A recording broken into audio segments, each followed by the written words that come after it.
Joe Rogan Podcast. Check it out. The Joe Rogan Experience. Train by day, Joe Rogan Podcast by night, all day. And we're up, Steve-O. What's happening, my brother? Yeah, dude. Good to see you. Good to What's see cracking? you too, man. It's been a long time. Every time I see you, I'm just happy you're in one piece. Just happy. Everything's working. Yeah. I can't believe it. And all the people that have gotten fucked up doing the things that you do, you're out there fucking moving around like normal. Right. I'm thriving. And it hasn't been so long. I see you at the fights all the time. Yeah, all the time. Yeah. Man, it's crazy. I just got so hooked on that. Yeah, it's the most exciting live experience you could ever encounter. For sure. I really believe that. And dude, how about this last card? Whew. I think it was one of the most first-round knockouts ever. 7. Yeah, it was pretty crazy. Or first-round stoppages. It was a wild card, man. Wild card. Yeah. I was on an airplane at the time that it was happening. And you know, a lot of the time I'm on stage doing my show when the fights are happening. And in those situations, like I will move my Instagram app off the like front screen of my phone. So you can't see? Yeah, because I'll just inadvertently, like, Right. just because it's like muscle memory. I'll open Instagram, and when it opens, I'll like, no, like I'll find out what happened. So I'll move my fucking Instagram off the top page, and then, you know, like just make sure that I don't find anything out, and then I'll go onto the video on demand after the fact and watch it all. Yeah, the Wi-Fi on a plane is not quite good enough, right? You can't really stream it on a plane, can you? In some cases, like YouTube will work fine sometimes, but in this case, I was on an Air Canada flight, so they didn't even have Wi-Fi. It's wood-powered Wi-Fi. Yeah, and when they made the move to ESPN Plus, or ESPN, it was driving me crazy because I'd get back to my hotel room after my shows, and I'd go to the on demand, and the thumbnail for the event would be a guy like celebrating, like, you know, I'm like, the whole fucking reason that I'm here is because I would, you know, anybody going to the video on demand, and the thumbnail would give it away. So I messaged Dana. I'm like, dude, this is driving me crazy, and he's like, I got the, you know, the number one at ESPN, the number one at there, number 2 at Disney's on it, and then they just got fixed. Oh, really? You fixed it? Congratulations. Thanks, I'm That's pretty proud actually of a very wise solution. You really shouldn't have that. Right. Because everybody who doesn't get a chance to see it live, Right. they want to go to it and just watch it. Right. Now the remaining problem is that they break out like all the fights individually. So so you see the duration. There's a little time code. That's an issue, yeah. Yeah, so you know if it You just got to not look at that. right. I blur my eyes and like Yeah. But yeah, it's crazy, man. I'm a super fan, dude. I literally watch every fight. Yeah, I'm obviously I'm a giant fan. That Stylebender fight, how crazy was that? Really crazy, Dude, man. the way he responded to that loss is better than anybody ever. The dude Yeah. shows up at the press conference with a fucking fur coat like a king, with his dope-ass watch on, and just says, he got me, you know? I mean, he basically said, Right. the hunter is now the hunted. I'm coming after him. I'm going to find a way to beat that dude. I was on my way to beating him, and he got me. And he was honest about all of it, about how Pereira landed a bunch of calf kicks early on, and it fucked up his leg, and he couldn't Perennial move right. nerve. Yeah, it's those calf kicks have changed the fucking game. I Yeah. can't believe. Like, I was talking to Michael Bisping, who was UFC champion, and he said that literally he got through his entire career before the calf kick came along, which is so wild when you think about that. Right. I mean, he got through his whole career before the calf kick emerged, which is insane to think of. That this one area of the leg to kick, the only person that had ever really done it before that was like Benson Henderson was pretty good at doing it, and you know Mighty Mouse had done it to Henry Cejudo, and it happened to Michael Chandler and Bellator, but it wasn't like a staple. Like everybody had to do it, and now Right. everyone has to do it, and it just takes like 1 or 2 shots, and your leg is fucked. Yeah. And with the stoppage too on this Izzy fight, I thought, it wasn't a bad stoppage, but at the same time, it was impressive how Izzy said, in the moment I thought it was a bad stoppage, but then my coach and my manager, they said it was fine, and I trust them, and so it's all good. Well, I don't think Pereira was going to stop. He had more time. Izzy was stationary, and Pereira was going to hit him some big shots. We don't need to see Izzy with his eyes rolled back behind his head, flat out unconscious. I think it was a good stoppage. Yeah, I agree. I agree that it was a good stoppage, and I could see where Izzy would be like upset about it. Is all. I could see where he would be upset about it too, and I could see where other fights have gone on longer. Right. And they have, but it's a subjective call. And Mark Goddard is one of the very best in the world. For sure. He's top 2 or 3. He might be number 2. I think Herb Dean's number 1. And Big John McCarthy doesn't ref anymore. He was always in that same spot. It's like there's a few guys that are the elite of referees, and Mark Goddard is surely right there. Yeah. Very few bad calls or even questionable calls. I don't think I've ever seen him make a bad call. Right. To your point, I think that Izzy just handled that Like with a fucking king. Yeah. Like a king. Yeah. And he was saying, bring back Steve Mazzagatti. Because Steve Mazzagatti was a referee that was, like, famous for letting fights go way too long. Oh, that. Yeah. That was, like, in Brazil. Was that him? I don't know. I don't know which fight you're talking about. There was some really, really bad one. There was some. Well, I think that was Mario Yamasaki. Who Yeah. He doesn't do them for the UFC anymore either. But Mazzagatti was kind of famous for that, for whatever reason, whether it's justified or not. But it was just hilarious. Yeah. That Izzy was saying, "Bring back Steve Mazzagatti," and then he went on Andrew Schultz's podcast on Monday. Yeah. So he was on Schultz's podcast Monday. They were drinking, having fun, and he handled it very, very well. Yep. Ben Askren has handled defeat very well. Yes, too. he did. Yeah, I mean, especially that one to Jorge Masvidal, because that was a crazy one. Yep. Yeah, it's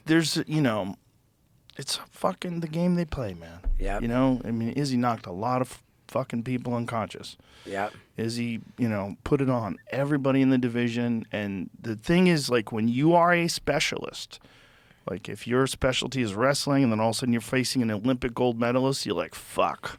Because, like, there's people that are better than you at your specialty. Right. And at least on paper, Alex Pereira is one of the best kickboxers of all time.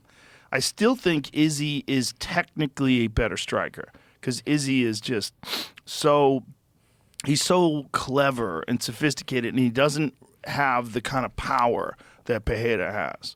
But Pereira is very technically good too.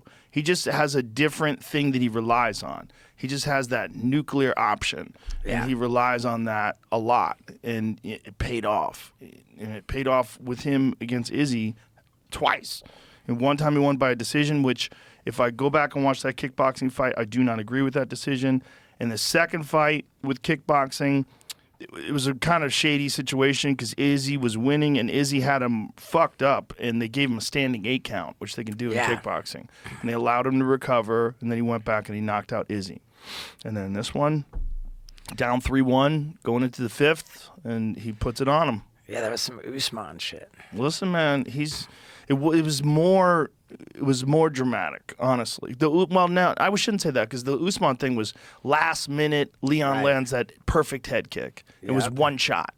This was, like, is he gonna get him? Is he gonna? Oh my God! Izzy's hurt. He's hurt. He's hurt. And for Pereira, I mean, that was what a Cinderella story. I mean, that guy came from kickboxing.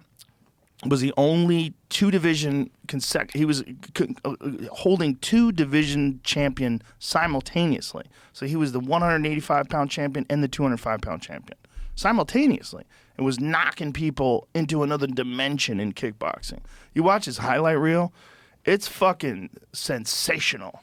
He's putting together a pretty sweet highlight reel in the UFC. Oh too. my God, he's a monster. He really is a monster. And he's so big for the weight class, which really wears you out. That weight cut. That's a big weight cut. And with wrestling, he's going to have issues because he's not a grappler. That's not his forte. And he's getting better at grappling. But that was when Izzy takes you down and Izzy controls you on the ground. And Izzy's not. That's not his forte either. You know, I wondered, like, was someone going to shoot? Someone going to try to take it to the ground? But to see Izzy do it, to see Pereira do it first, he did it at the end of the second, and then to see Izzy do it to him and control him and beat him up, I was like, wow. I mean, he had his back. He was pummeling him. Yep, the hooks. Yeah, man. It was a wild fight. And for sure they're going to fight again. I mean, I hope so. Right. I don't know if they go straight to it, but the thing is, like, Pereira, like, his wrestling is going to be an issue.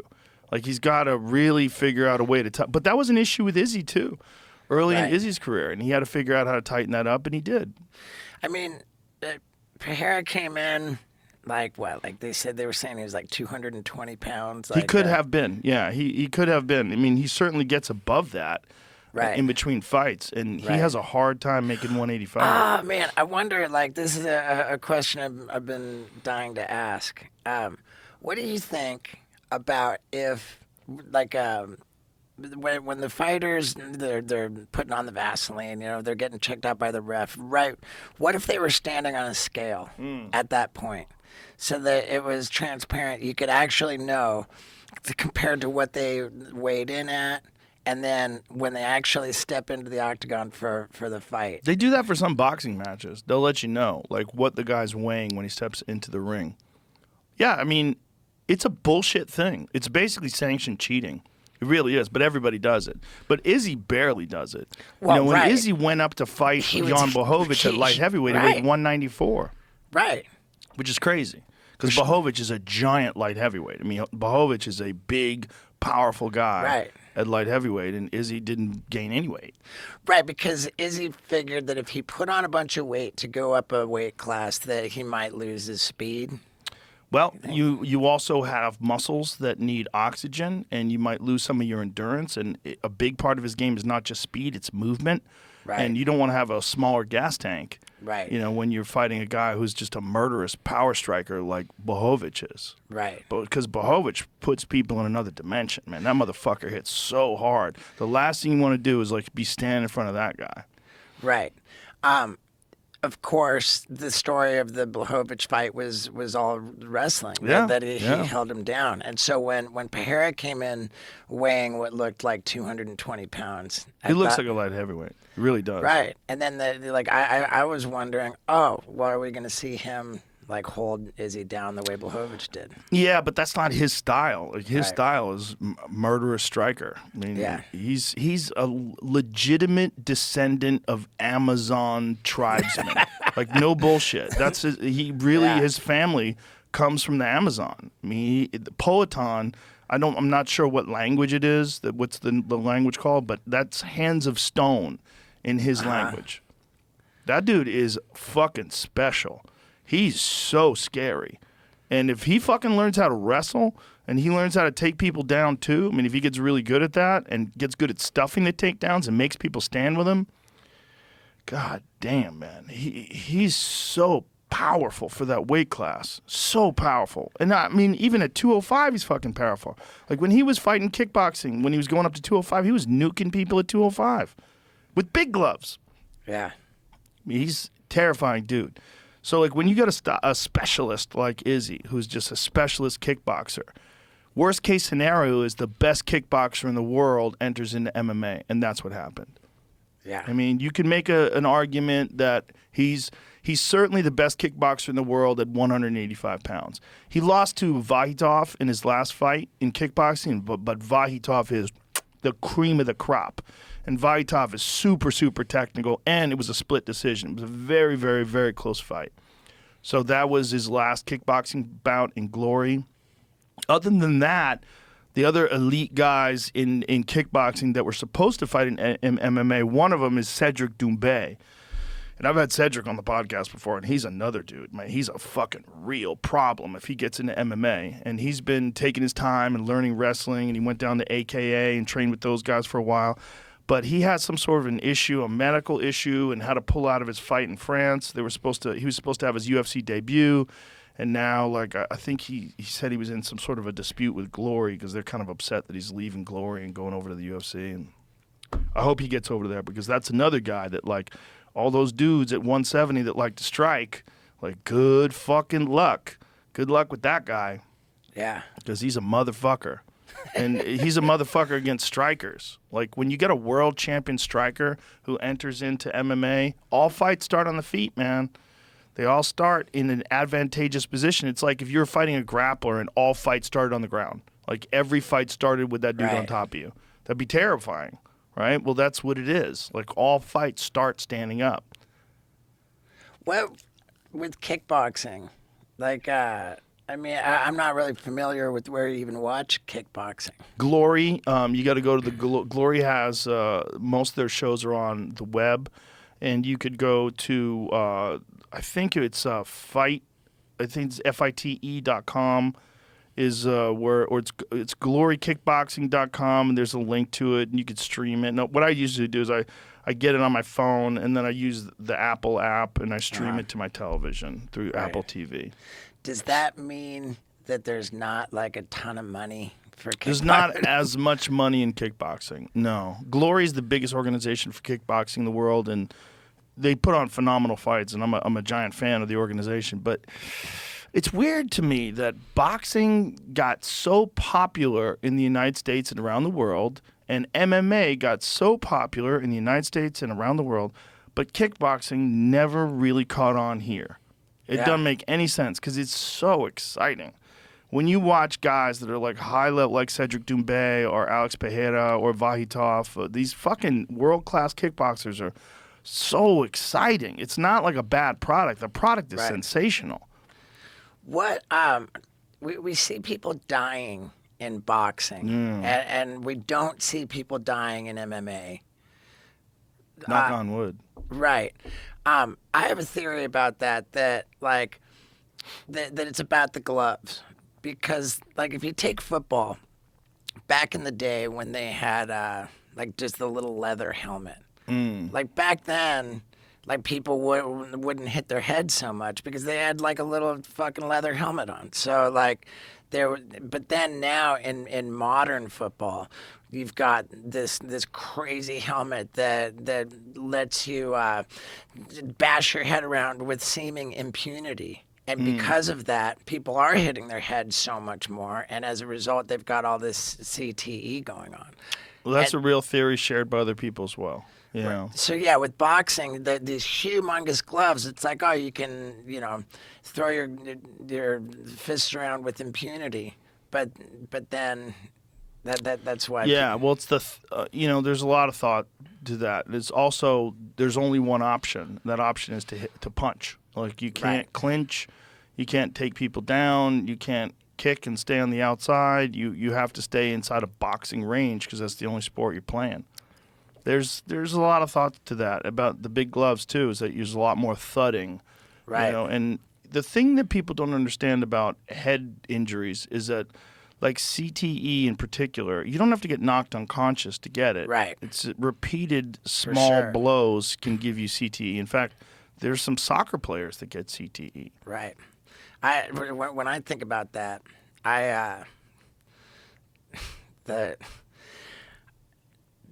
way back when, before I got sober, I had this tour. It was called the Don't Try This at Home tour. And I would promote every show by saying, I will be drunk and on drugs or your money back. And I'm in it. And you watched me get... What year was this? That it started in 2001, and I ran that till like 2005. And I mean, you would just watch me get completely hammered on stage, like pounding tequila and shit. When I came out on stage, I would walk out with like a suitcase of Budweiser cans, and I'd toss them out of the crowd, and I would take the can. I'd start out with one, and I would just bash my head with it until the can exploded. And I'd be particularly proud if the can broke into two separate pieces. And after I broke the one can, then I would take out two cans, one in each hand, and go back and forth, ba ba ba ba ba ba ba, and break both of them. So every show I would break 3 beers over my head, and I would do that like every night. Oh my God. And that, like what I understand about the CTE phenomenon is that you're absolutely right. It's not about how hard you get hit. It's the accumulation of lots of little hits, and that's why football is the biggest. Did you suffer anything from that? Dude, the worst part was then like after I got sober, I started doing stand up. Like initially, there was a period where I would do it with sparkling water cans. And you were doing it still? You were still beating yourself in the head? I did it for a little while. And how many times do you think you've beaten yourself in the head? How many shows? If you had to count them all up. Hundreds. Hundreds. Oh my God. Right. And I mean, as far as I can tell, I'm in pretty good shape. Tony Hawk told me one time, he says that he found out with regard to CTE that there's a gene which will make you predisposed to Alzheimer's disease. APOE4. Yeah. Yeah, and if you have that gene, then you're very much at risk for CTE. But if you don't have that gene, you're considerably less at risk. And he said that when he found that out, he went and got the test and determined that he did not have that gene. And when I heard that, like, I kind of chewed on it for a while. I ended up like it was kind of nagging at me, and I ended up like reaching back out to Tony. I said, "Hey Tony, about that test, like, what was your plan if you did have the gene? You can't unhit yourself in the head, right? You know?" And he's like, "Oh, well, I didn't have a plan." I'm like, well, how can you have a plan after the fact? Right, exactly. But so I'm like, I don't want to fucking go take that test. I don't want to know if I have that goddamn gene or not. Well, if it's been this many years afterwards, you're not suffering, you probably don't have that gene. I also went to, like, and now, of course, famously, the whole CTE phenomenon, you can't find out if you have it until you've died and they've, like, I think they can tell now. Oh, yeah? Yeah, I think there's a new way that they can tell before you die. But it used to be that they had to wait and do an autopsy on you. Right. Well, I went to some, like, brain specialist kind of guy. Were you having problems? No. I just went because I was interested. And Dr. Drew sent me to this guy. It was actually when I was I was trying to get cauliflower ear as part of my multimedia comedy. And I remember telling you too that I was like, I'm gonna do a crazy bit, and I tried to get cauliflower ear. And I remember you telling me that. You were like, nope, I don't support that. You said, I think that cauliflower ear is something that should be earned, you know, like, and I remember thinking, oh, well, like, I became buddies with Chuck Liddell, and Chuck Liddell and I got together. We made the fucking funniest, craziest video, like, of him trying to get, like, I made this helmet that, like, I designed this helmet that left my ears sticking out, so it would protect my head from, like, headshots a little bit, and my ears sticking out. And I got Chuck Liddell fucking sets a golf ball on my ear and fucking whacks it off with a golf club. Did you get cauliflower ear? No. Then we'd spent 2 days with Chuck trying to do it. And it just didn't work. Then I got together with Ronda Rousey and was on the mats with her, and she's like, her and Travis, just like roughing up my ear all day long. And they're looking at my ear. They're like, dude, we got it. That's it. You know, we got it. And then it just went away. Then I got together with Jorge Masvidal.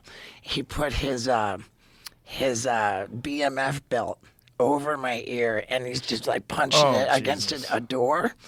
And he's like, dude, that's it right there, man. That's cauliflower. We got it.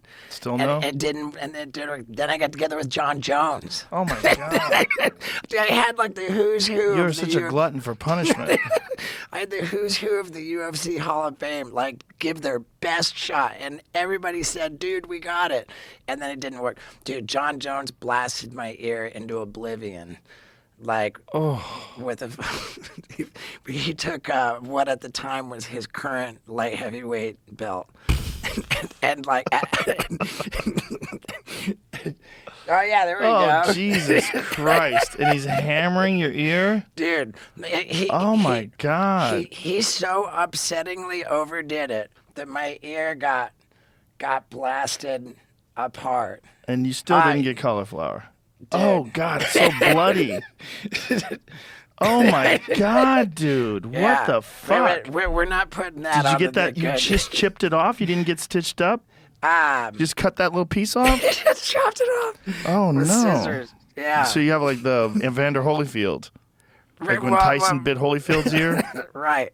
Dude, that was an idea that I pitched for Jackass like multiple times. I was like, do I want like Mike Tyson to bite a chunk off? Oh no! Oh my God! You know he's selling gummies now of ears. Yeah. Selling weed gummies of ears.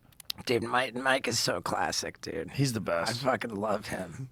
I saw him at the fights. It's like when that guy gets a pop, when they show him on the screen. Oh, dude. Everybody goes nuts. How about fucking Patty the Batty? Yeah, man. Can you even believe? Well, he's a character. You know, people get really attracted to characters. You know, like Right. Molly McCann, same thing. Yeah. Like when More so when Patty the Batty kind of just showed up and exploded. Like Molly exploded with him. I feel like. well, they trained together. Yeah, Right. But you know, also she had some pretty spectacular performances, and she's a wild character. She gets fucking fired up and jumps around. And I talked to Dave Portnoy. He bet 10 grand on Molly McCann. I was like, this last week. yeah. And he was like, "What do you think about that bet?" I was like, yeah. I'm like, listen, Molly's tough. Anything can happen, but Erin Blanchfield is a fucking assassin. Yeah. That was a tough one to watch, man. That girl's a straight up killer. You don't see it that. You never see it when both of a fighter's arms are absolutely fucking just out of the equation. You know, like John Jones done that to people. That was Roy Nelson used to do that to people all the time. It was Big Country. That was his move. He'd get people in a crucifix. Look, a crucifix is a terrible position to be in. Have you ever been stuck there before? by Holly Holm. Oh, really? Oh, that's hilarious. You can't get out of it. It's so hard to get out of it. Like, you have to be elite to get out of that. There's a few techniques that you could do to get out of that. The key is you have to get an arm free. You must. You like, first of all, you have to really do your best to never let that arm get trapped like that. But if you're fighting a superior grappler and you get caught like that, and you saw, in a way, that's how Zhang Weili tapped out Carla Esparza. She started off with a crucifix. She started out with a crucifix on her back and then twisted to the rear naked choke and got the choke from that position. It's a terrible position because legs are so much stronger. You know, like when your legs are trapping that arm's fucked, right? And then the head pins down and traps the other one. And then it's just head and fist and elbows in your face. Yeah. And you just get fucking noogied to death. Dude, yeah, I was at Jackson Wink with Holly Holm, and she took my arms away from me and just showed me what she could do. Like, oh, Jesus. She didn't do it, but she was just like, and then with the elbow. Did that make you want to train? Did it make you want to learn how to not be in that situation? No, not at all? Nothing? No. If a girl did that to me, I'd be like so upset. I'd be like, I need to learn how to fight. Fuck this. That's so humiliating. Yeah. I didn't see it that way. I felt like it was kind of an honor, you know. Well, I get it. Yeah, I mean, she's a world champion. Yeah, she's so rad. She's a beast. Such a wonderful person. Oh, she's so sweet. Yeah. You would never imagine she's a fucking stone cold killer. Right. Dude, It's that head kick knockout of Ronda Rousey was like one of the greatest knockouts of all time, like without a doubt, Sure. And to see it in Australia live. It was so fucking crazy. So here it is. She gets you. And she nice that she's pounding on the ground and not on your face. Yeah, it's a horrible place to be. Now imagine John Jones getting you in there. Right. You know, it's a bad spot, real bad spot. And Erin she's so good on the ground. And the way she explained it when I did the post-fight interview, how she explained how she went for the Kimura and then Molly got her arm free and then she trapped it again and then got the leg over the head. And then once she got the leg over the head, I was begging her to tap. I was like, please tap, please tap. I heard that. Please tap. Because if you don't tap, you get a spiral fracture. It's a horrible fracture. If you watch Frank Mir versus Minotauro Nogueira. Now, Minotauro Nogueira is a legend. I mean, he's one of the greatest heavyweight fighters of all time. He's the heavyweight champion of Pride. He was a fucking monster. And Frank Mir snapped his arm, and I don't even want to watch it again, man. It's horrible to watch. But he goes for a guillotine, and Frank gets on top of him. So here it is, like Frank's on the bottom here. Frank reverses him. Frank gets on top, and Frank gets him in a Kimura. And when he gets him in a Kimura, he breaks his arm. And the snap, I remember hearing the snap. It was so horrific. See, he's got it now. He's got it now. And now he's going to step over, and now he's in side control, and now he steps over with the leg. Now watch when he steps over with that right leg. Watch this.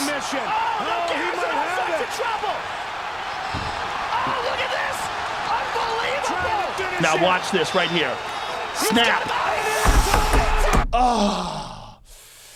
Frank is so big and so strong that your arm has no chance. Your arm, and Frank has broken 2 different world champions' arms inside the octagon. He broke Tim Sylvia's arm with an arm bar, and then he broke Minotauro's arm.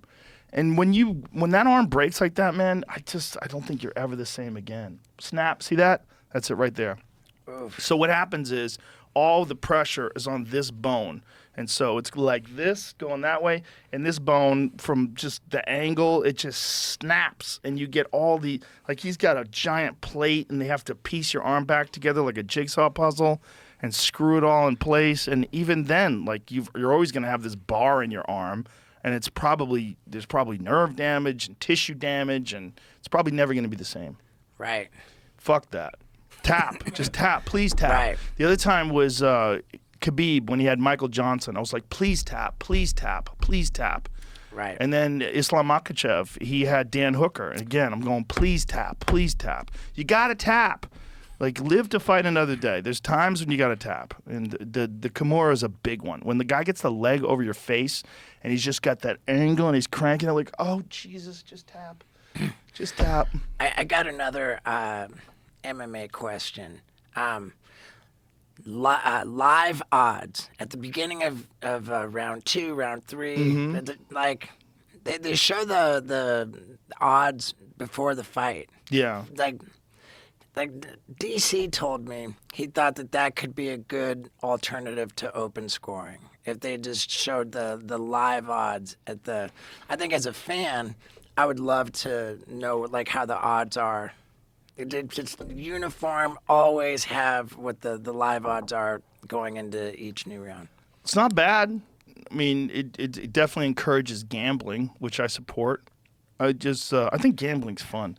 You know, I support gambling like I support drinking. I get that some people can't drink. And I get that some people can't gamble. I do get. I've known a lot of people that were addicted to gambling, and it's a crazy addiction. Because did you ever see that Adam Sandler movie? Yes, the Uncut Gems. Amazing. Unbelievably disturbing. So good. And such a good. perfect representation of a gambling addict.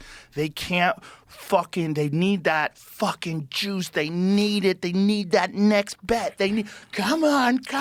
Yes! When they win, they go fucking crazy. I mean, it's a real problem for some people. Gambling they ruin everything in their life. It's a real problem for some people. But I support it because I feel like you need to have control over your life. And if you don't have control over your life, get control over your life. And if gambling is stopping you from having control of your life, don't make gambling illegal. Just you don't gamble. I agree. Get your life in order. Yeah, like as an alcoholic drug addict, you know, I'm not mad at drugs and alcohol. I just can't have it. Yeah. Do you think that you could, if you had a different life, could have enjoyed drinking and maybe a little drugs in moderation? No, No, you just had that personality. I have it in my I'm fucking pedigree, dude. I am thoroughbred. I on my mom's side of the family, it's every leaf on the tree. Wow. It didn't skip a generation at all. Like for my mom, it was like it was like playing Russian roulette with a fucking completely loaded gun. Like there was. Do you think that's nature or nurture? What do you think causes that? I think that I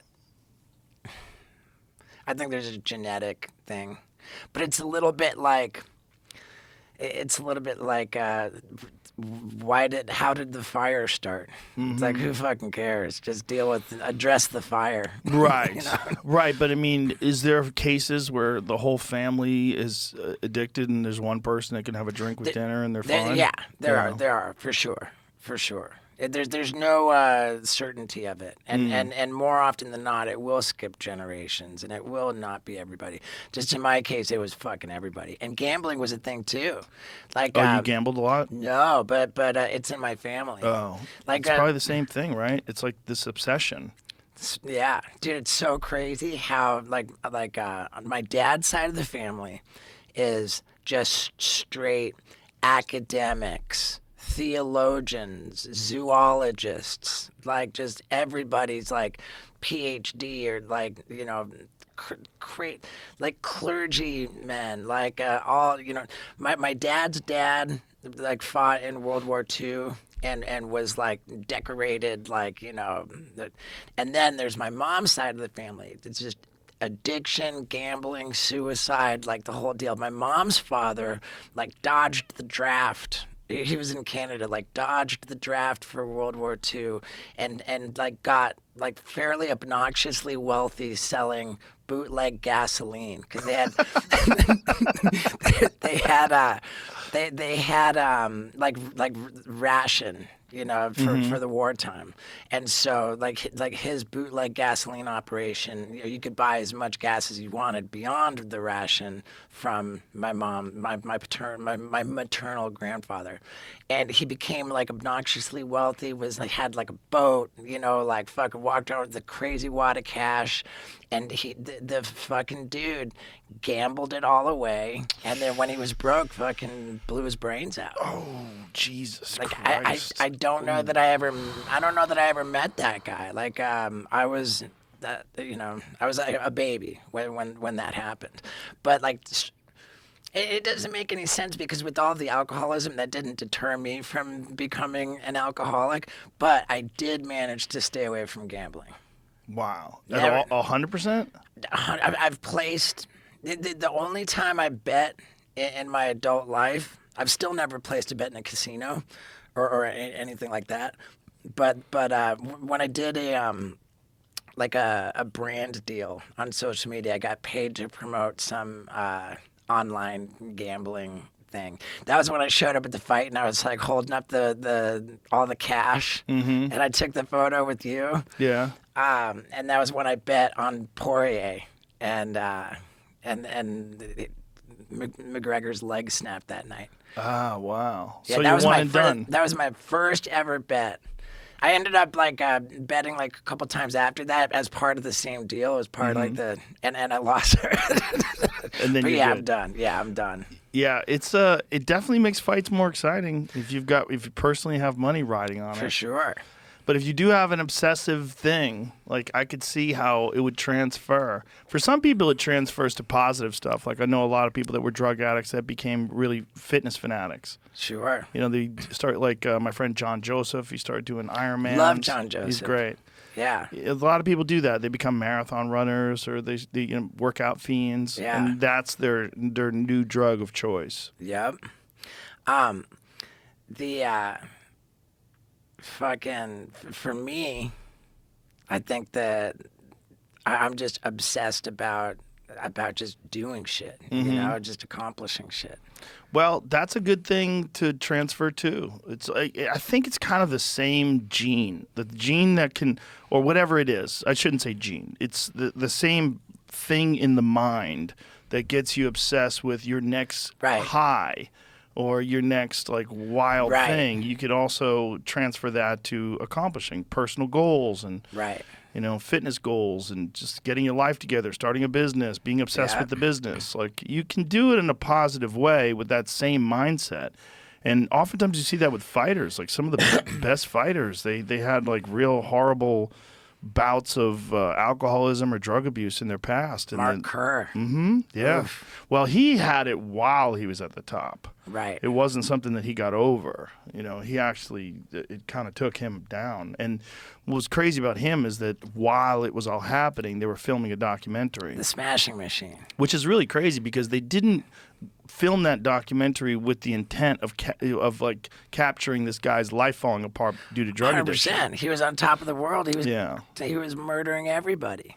But a lot of guys get into painkillers. A lot of guys, and including bodybuilders and power lifters. It's like they're in pain because of it's so, you're lifting crazy amounts of weight and you're fucking up your back and fucking up your elbows and your shoulders. Right. And instead of dealing with it, you just take a pain pill Yeah. and just keep powering through. They say Ronnie Coleman used to do that. Ronnie Coleman, who was Mr. Olympia, who now has his whole back fused. His whole back, like every spinal, all the different vertebrae are fused together. And he's fucked. Like, whoever did that, like, Jesus Christ. Like, there's different ways to fix people's backs. You don't have to do that. So how does he... He's in real pain. He can't Is he- barely move around. He went down and got some stem cells, and he's got some improvement now. I think he went to BioAccelerator. Did you I go went down there. Yeah, I think he Yeah. went down there, and they helped him a bit. But he's got a lot of nerve damage, and his legs don't work correctly anymore. With all of your vertebrae fused together, you would imagine... like Still working out though. He can... I mean, he's addicted to working out, but I mean, his whole back is like completely fused. But at one point in time, I mean, he's in a wheelchair. Like when he came to do the podcast, he was in a wheelchair. Crazy. I mean, he can kind of stand up, but he really can't move around that good. But he's got a fucking amazing attitude, even though that's the case. Like, Right. guys that feel sorry for himself said, I'd do it all over again. I mean, he was one of the greatest bodybuilders of all time. But he was different than everybody else in that when Ronnie was at the top of his game, Ronnie was lifting enormous amounts of weight. Like a lot of bodybuilders, they just do very, very high reps and a lot of steroids. Ronnie was lifting crazy weight, like wild amounts, because he just wanted to be massive, just as massive as a person could be. And he accomplished that, but he paid the price because he would hurt his back and just keep lifting, like go through the set. He wouldn't stop and pause and assess what was wrong with him. I mean, look at him when he was in his prime. Like, good Lord. Man. Good Lord. Look at the mass on that man. I mean, look at the fucking legs. I mean, without doubt, one of the greatest to ever do it. Yeah, I just watched that Killer Sally show on Netflix. What's that? It's Oh, that's a woman bodybuilder, right? woman bodybuilder, but she was married to this guy Ray McNeil, who she ultimately shot. Oh, But, Jesus. yeah, it's one of these like true crime type situations. Oh. And it's pretty fascinating. It's just like a 3-part. But yeah, they get pretty heavily into the whole bodybuilding culture and yeah. That is a thing that happens to a woman when she starts taking steroids, where she gets that manly look in her face that creeps me the fuck out. There's like, go to the original picture that you posted up, Jamie. The original one. No, right there. Yeah, look at her face on the left. See how she got like there's like a manliness to her.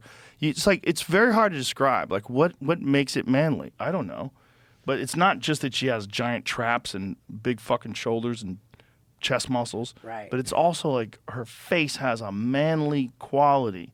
Like the one on the right, that picture on the right where that dude has his arm around her. Look, is that the guy she killed? Yep. Oh, sorry, buddy. But look at her face there. She's got like a manly face.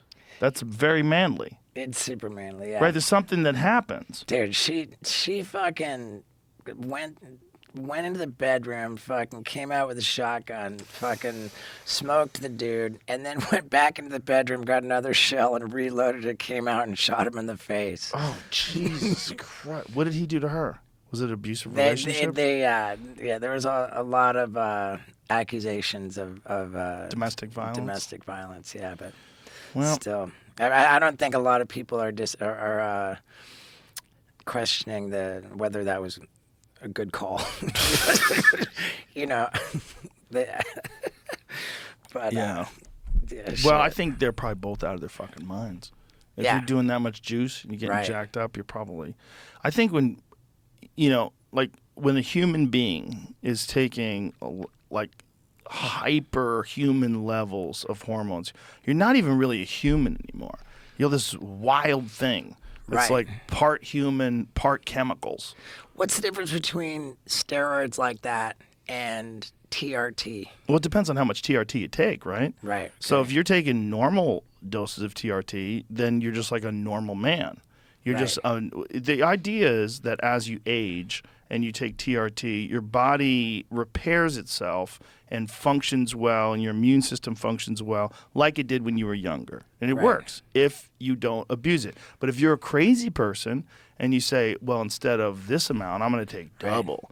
And I'm Yeah. going to take, instead of taking it twice a week, I'm going to take it 3 times a week, double 3 times a week. That's a lot. And people definitely do that. And if you get addicts and you Right. if an addict, if you don't have to go to a clinic to get the shot, you give the shot yourself. You just, I'm fucking keep shooting up. And then you go to multiple doctors, like if they don't have a database on whether or not you're on testosterone from this doctor Oh, so and they're- also from that doctor. Like I knew a dude who had a pill problem. And what he used to do is he would go to multiple doctors Sure. and get opiates. And he was fucked up all the time. And he was mad that these doctors gave it to him. I'm like, bitch, you didn't tell them that you were going to take it on yourself, man. Like, Right. you fucking did it to yourself. I know it sucks. And I know, like, you probably didn't know it was that hard to kick or that addictive. But he fucking purposely went to multiple different doctors. Like, he used to live in Texas. Then he moved to California. And he was getting it from both doctors. Yeah.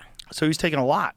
And they'll listen, for a long time, they'll just keep prescribing it to you. I think they're probably a little more sensitive to that now. Walmart just got hit today.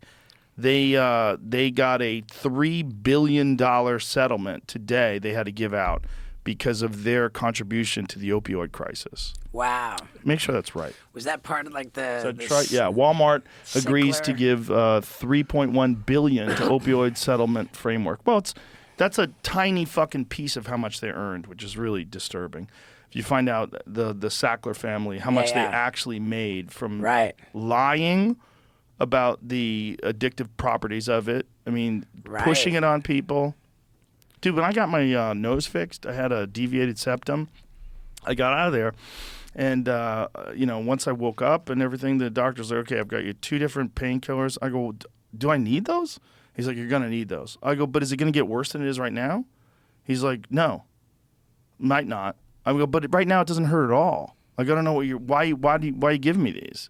But he's like, just take it.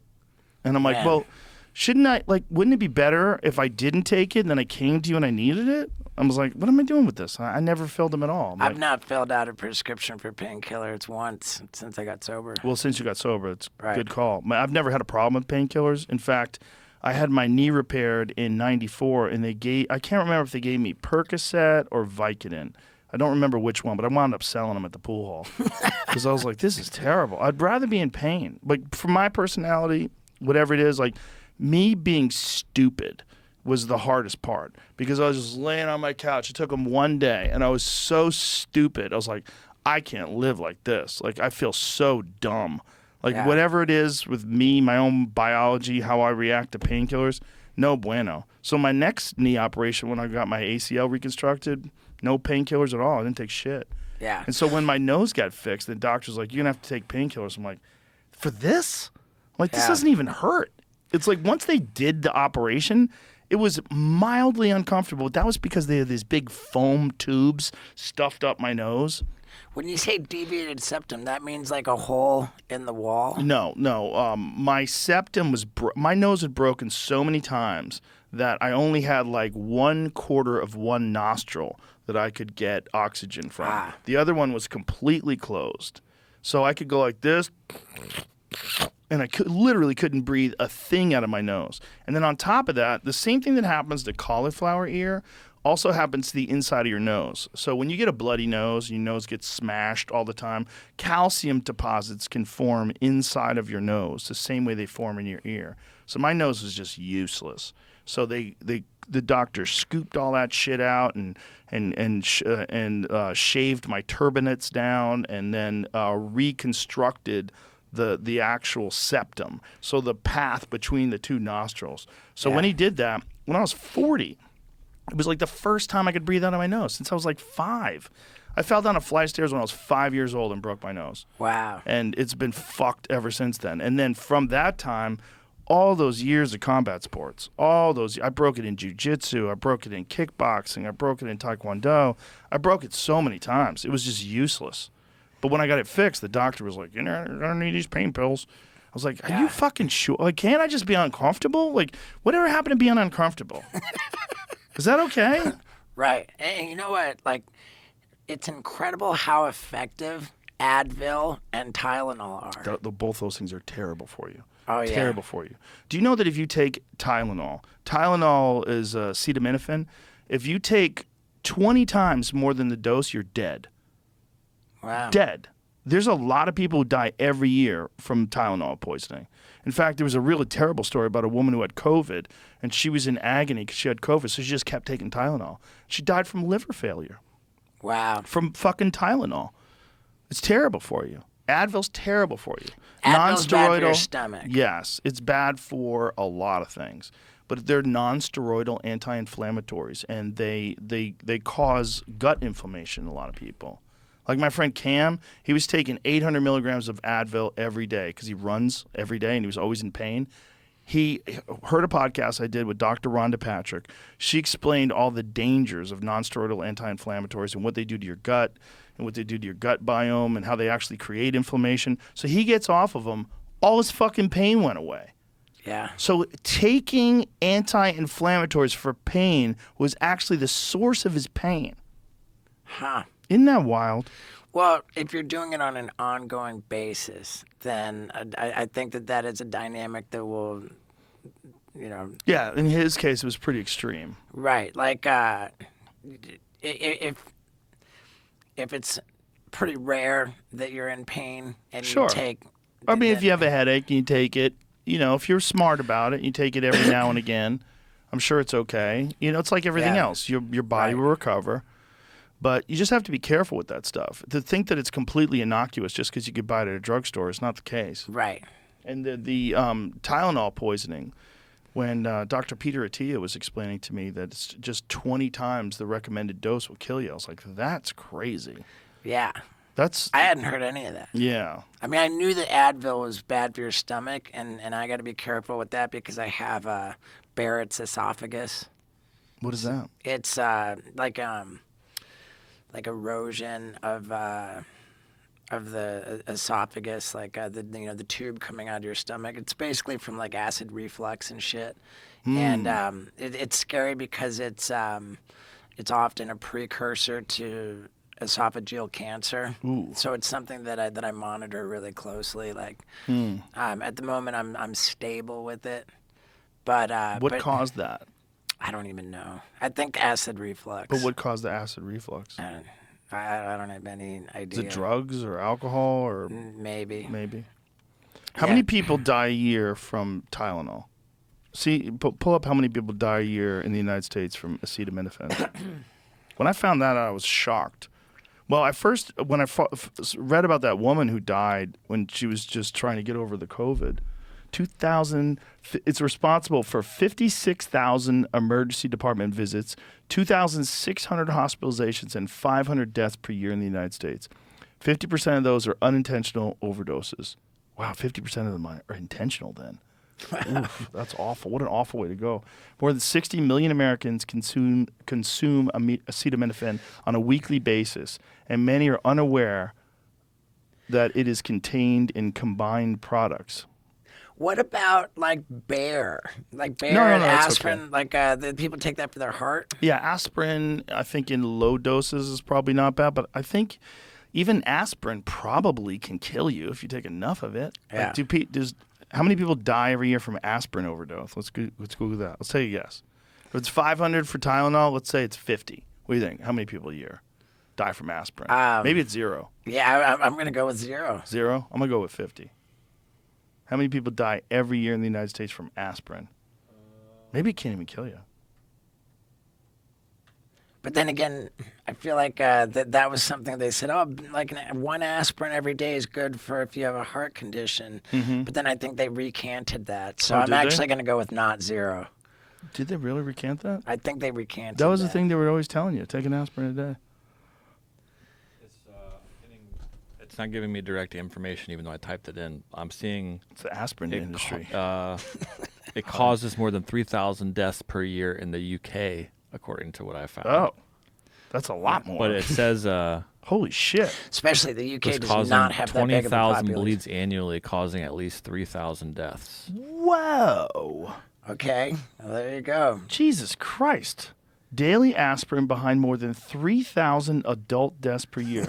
So aspirin kills more people than fucking acetaminophen? But it's not. That's crazy. Yeah, so that what we looked at too with acetaminophen was just the U.S. This is showing the U.K., which is a still a tenth lot of of the people, and it's population. a smaller number, I know. That's wild. I would have never guessed that.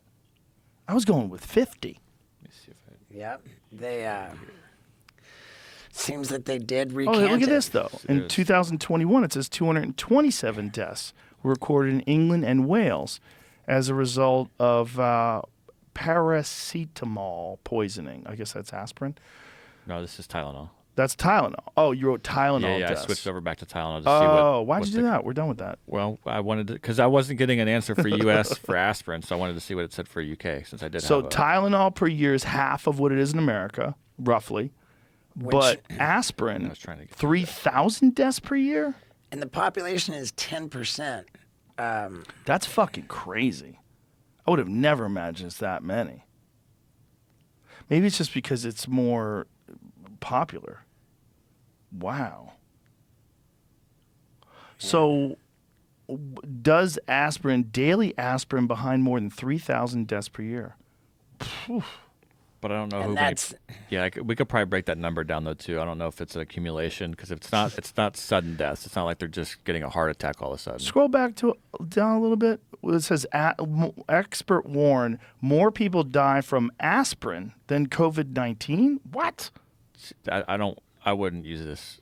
I wouldn't have. That's why I skipped past this. Oh, seemed it's one of like a them funky weird- link. Yeah, I just wasn't even. This are those fucking clickbaity cunts.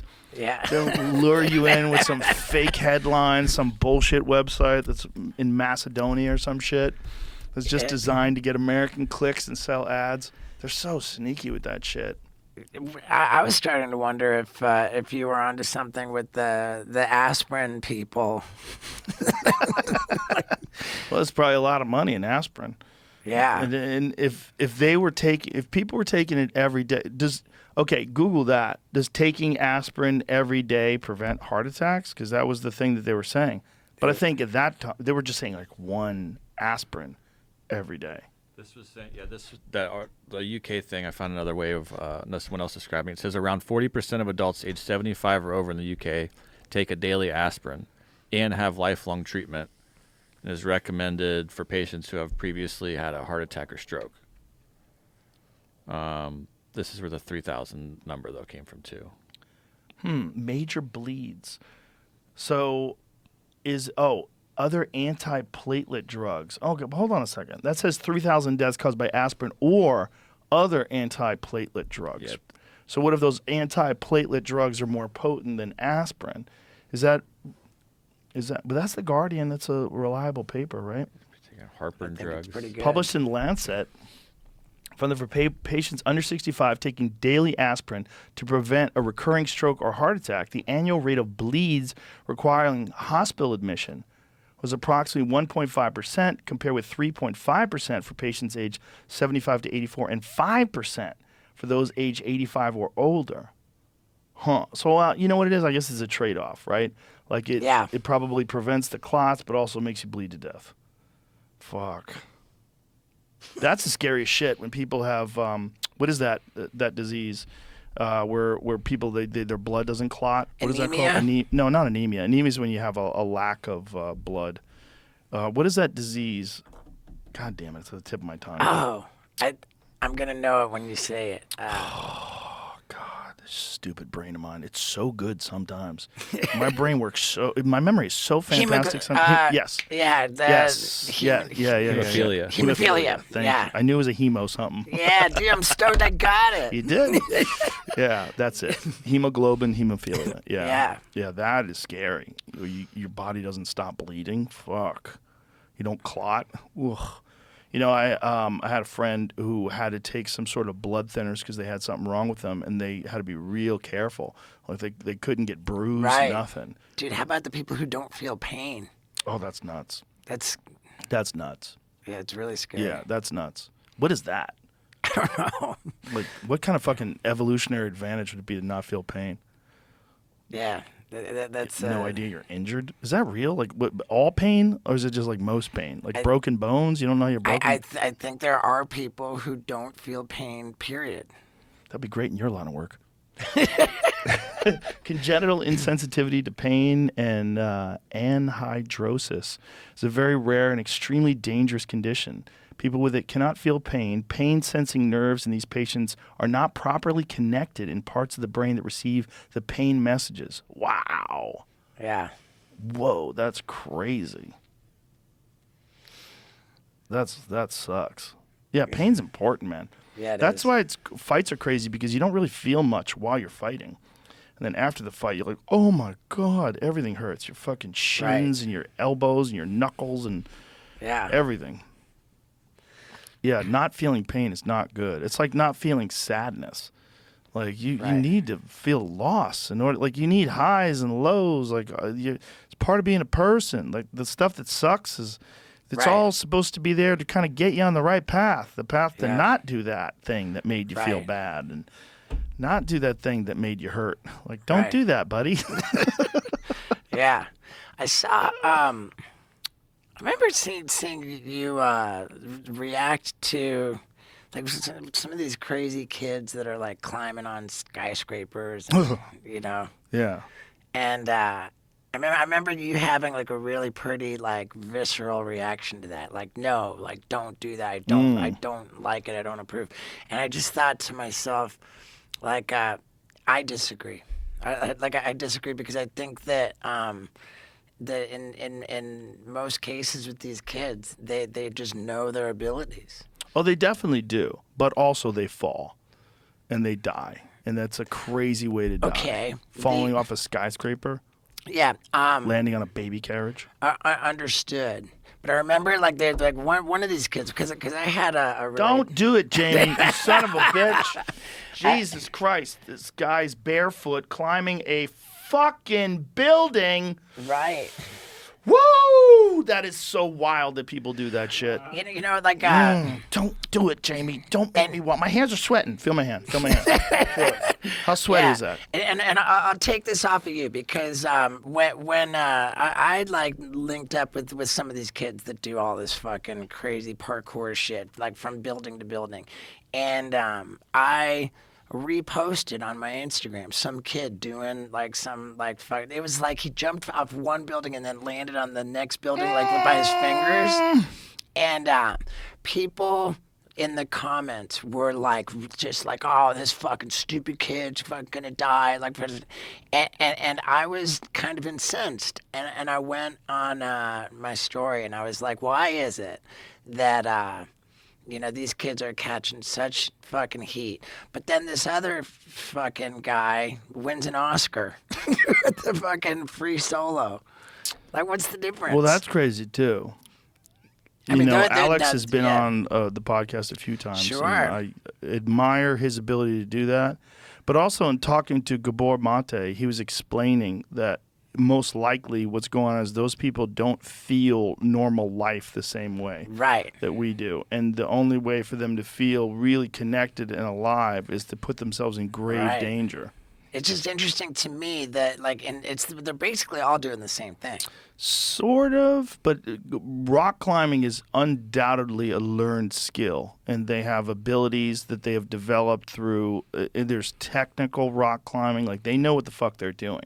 It's still, people die from it every year. Oh yeah. Did you see The Alpinist? Did you see that documentary? Is that the one where the guy you don't even see it coming, and then you find out that he died at the end? Well, I saw it coming because I knew he was dead. But right. the I didn't know. I didn't know. And apologies to people who I just spoiled that for. It's not spoiling. It's pretty obvious when you watch it that he's going to die. I mean, dude, it was heavy. He was using ice picks and climbing on Right. icicles. Yeah, it is. Oh my God, that was such a great movie. Yeah, I mean, he decided that regular rock climbing wasn't scary enough. And, and Alex talked about him admirably. Alex was like, this guy was so good. He was such a good climber that to him, he needed really dangerous things to get him jazzed up. So he would climb in like Argentina, these mountains covered in ice in the winter. Dude. It's like, and he got caught in a landslide or in a avalanche. Yep. And it wasn't like he screwed up. They never even recovered his body. Right. He's part of the fucking glacier now. Right, dude. And when you climb, for anybody who climbs Mount Everest, don't you just climb past skeletal remains? Yeah, they leave the bodies.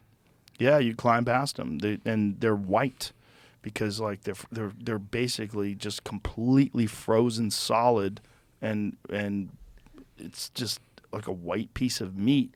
And then the clothing is ripped apart, so you can see the flesh underneath it. It's hard as a rock. It's like, so what, it's frozen all year round. It never thaws. Never thaws. Wow. Yeah, you're just up there frozen like a rock forever. Yeah. And they leave the bodies there because it's too dangerous to bring them back. There's a lot of people that are there's a dead guy that you pass by. I mean, these people that are up there doing it, look at that guy. Whoa. Yeah, died. There's 200 bodies up there. Jesus. At least. They don't know the official number. Oh. Over 300 people have died trying to do Motherfucker. it. How many people die climbing Everest every year? Over 300 total have died. So I don't know about every year. 311 is said is the They die every year, though. You know what's fascinating to me is how deliberate people are to avoid contemplating their own mortality. This is a weird one. The Everest one's a weird one. Because it's like, I mean, I admire people that want to take challenges on and do things that are very difficult, because I'm just guessing that the sense of accomplishment after you do it is probably pretty extraordinary. But on the other hand, fuck, man, you're passing by people who didn't make it. Right. 2 climbers found a woman alone and dying, yelling, "Please don't leave me," but were forced to continue and let her die as they had no means to help her, and staying would risk their own lives. They felt so guilty, they spent years saving up enough money to finally return and give her a proper burial. Oh, my God. So what made them able to hang out with her the second time? Oh, my God. I know, right? Oh, hey, there's that lady that we didn't save. Fuck. It's so crazy. Yeah, I read this story about this woman who climbed Mount Everest because she wanted to prove that being a vegan didn't make you weak, and she died. It's there's nuts. another one. Look at that body. Fuck that. Frozen, pale, white. Scroll back. The body was named Green Boots, perhaps the most well-known body on Everest. His real name was Swang Pajor. He died during the 1996 Mount Everest disaster. While descending from the summit, he was trapped in a blizzard and died due to exposure. Is there another mountain that people die like crazy? They die on K2. Yeah, K2 kills a lot of people. And then there's other mountains where that's one of the things they covered in The Alpinist, where a quarter of the people who try to summit it die. Man. Yeah, these fucking people, man. They look at this. 29% fatality rate. More than a quarter. The main peak of Annapurna Massif is the most dangerous of the world's mountains with a 29% fatality rate of everyone who tries to climb it. Since 1900, an estimated 244 expeditions have resulted in 72 deaths. Fuck. And the next most dangerous, Kangchenjunga, With a slightly higher death rate. 29.1% death rate. Yes. Yeah, 29%. K2, almost as dangerous. Yeah. Everest, by contrast, is a 4% fatality rate. So Everest is for pussies. There's way more people climbing it. Still 4%. You go Yeah. up with 100 people, 4 of them are going to die. Right.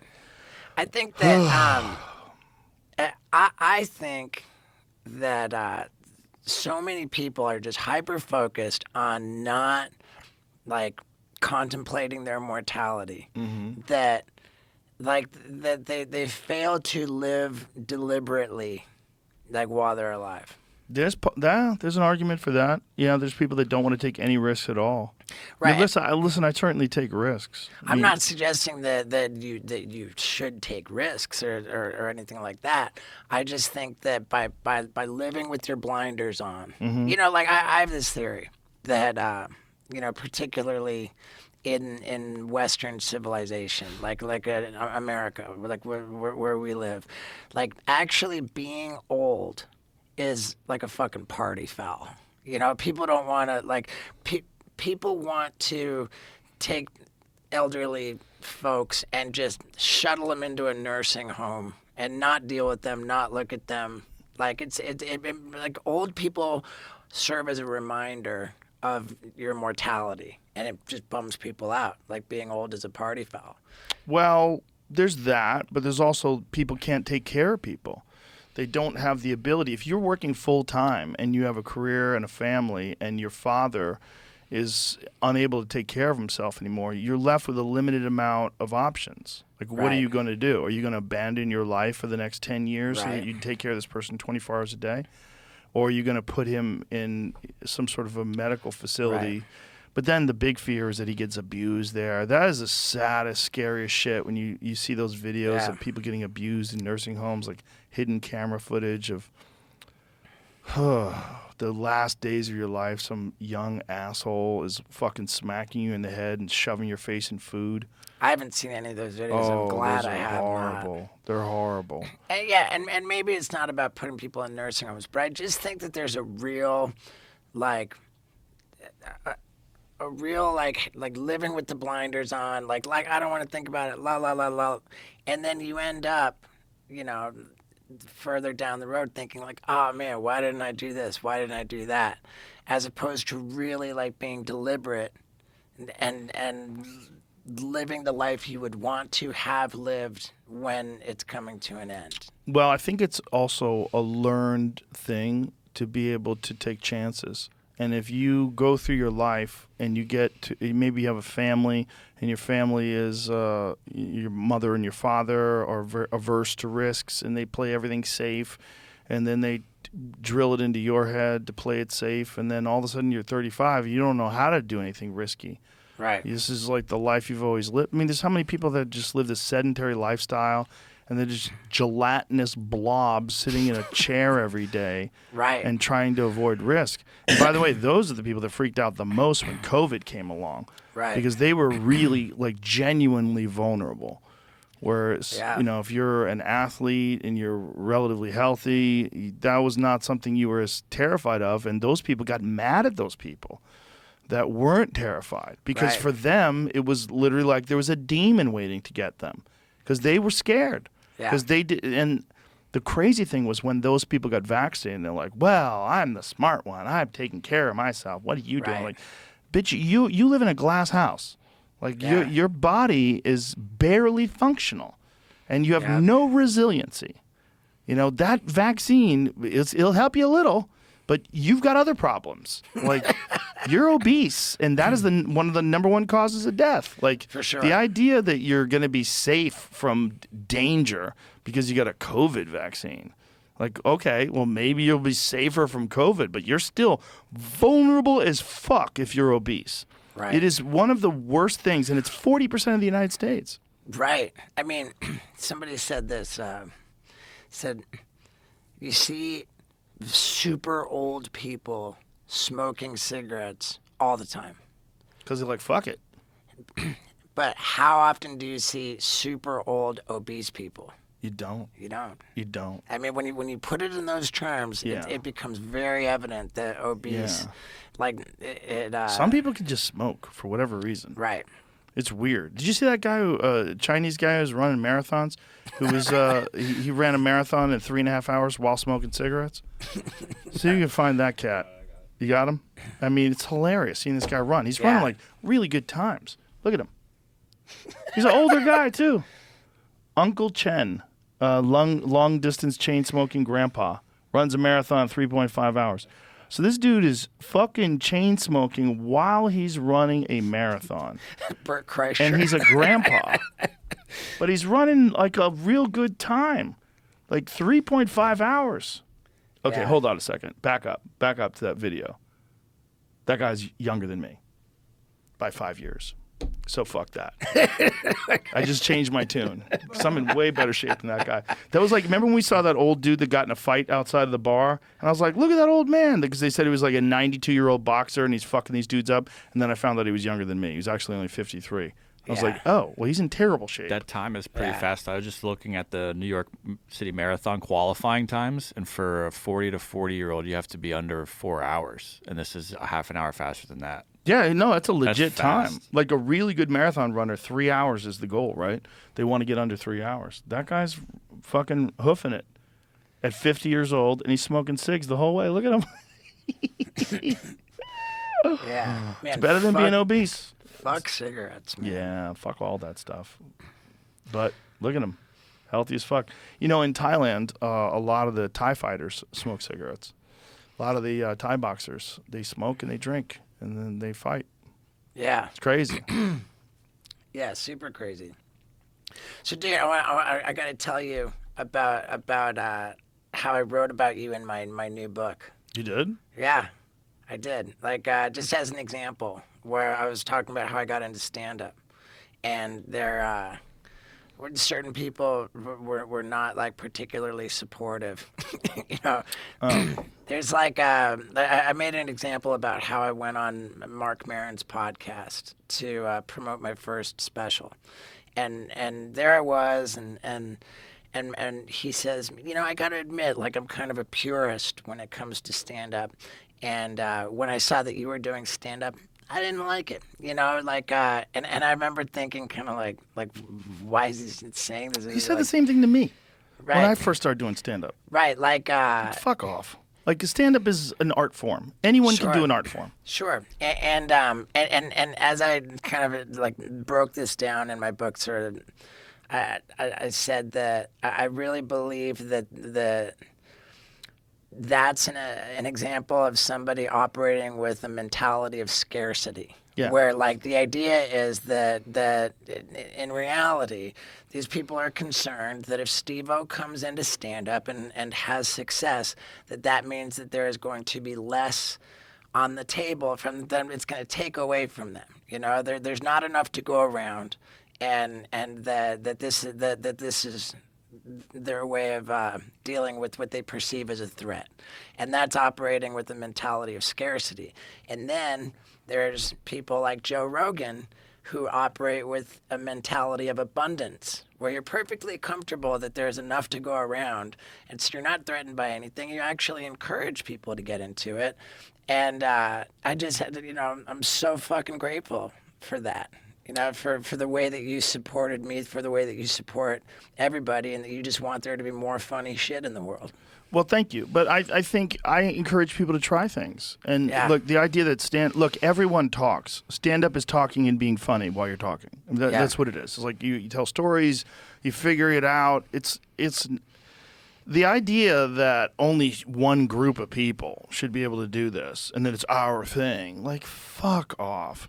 The only people that think that way, they lack self-examination, or they're using criticism to avoid looking at their own problems. There's a great quote that I overuse, but I'm going to say it one more time. Most criticism is the tragic result of unmet needs. They haven't done enough. So they find flaws in other people that maybe don't even exist. But the idea that you shouldn't be able to try stand-up because they do it and it's my thing, it's our thing. Well, first of all, I think you'd be better at it if that was your thing. And second of all, like this idea that no one else should be able to do it because they come from some other world or some other career or some other thing. Look, I don't give a fuck if you're a musician or like you're Dean Del Rey. Like he didn't even start doing it until he was in his 40s and he became a very good stand-up. Anyone can do comedy. You might not be able to.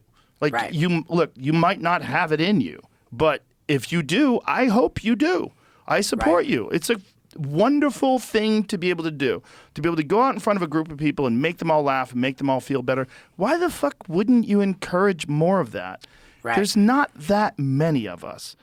If the idea that it's a fucking famine mentality, boy, what a famine it is then. Because there's only like 1,000 of us on Earth. How many fucking professional stand-ups are there? There's 1 million doctors in America. How many fucking stand-ups are there? There's so few that are like legitimate professional stand-ups that can consistently churn out a new hour over the next few years and perform in front of live audiences on a regular basis and kill. There's so few. There's so fucking few. The idea that you would encourage that, what do you want, the art form to die off? You know, because like it kind of almost did during COVID. I mean, COVID got weird. You know, people were doing Zoom stand-up and people were doing stand-up behind glass and drive-in shit. Yeah, well, you know, Bert did that and that actually worked. Yeah, Bill Burr was telling me about doing that. Yeah, Burr did those. A lot of people did outdoor shows. Look, I did a lot of outdoor shows during the pandemic with Chappelle. We did it at Stubbs in town, which is like this outside amphitheater. But we did like, you know, COVID bubble, tested everybody, tested the entire crowd. So you had to get there half an hour before you got seated and everybody got tested. But the idea that like you shouldn't do it and it's my thing, like, that's just a stupid person. I'm so fucking glad I did it, dude. Fuck yeah, you should be glad. It's fun. Dude, Isn't it great? It's fun. Like when I started out doing it, and dude, it's crazy. I started touring in 2010. Yeah, you're 12 years into comedy now. Isn't that wild? Super wild. The first time I tried stand-up was 2006. So, like, way long. But I've only been, like, really, like in earnest touring since 2010. There's a thing that comics also do where they don't treat beginners like they're comics. And I'm opposed to that, too. Well, first of all, I'm a martial artist. So I come from this mentality where you're always encouraging people to try. Because even if you're never going to be very good at martial arts, it will be very good for you. It will benefit you to try to get better at this difficult thing because it is a vehicle for developing your human potential. I feel like everything that you do that is difficult is a vehicle for developing your human potential. Whether it's learning how to play chess, learning a new language, writing a book, anything you do that's difficult allows you to confront your character flaws and allows you to confront your discipline issues, allows you to confront all the thoughts that are in your mind that maybe you haven't properly organized, and it gives you a chance to excel at life.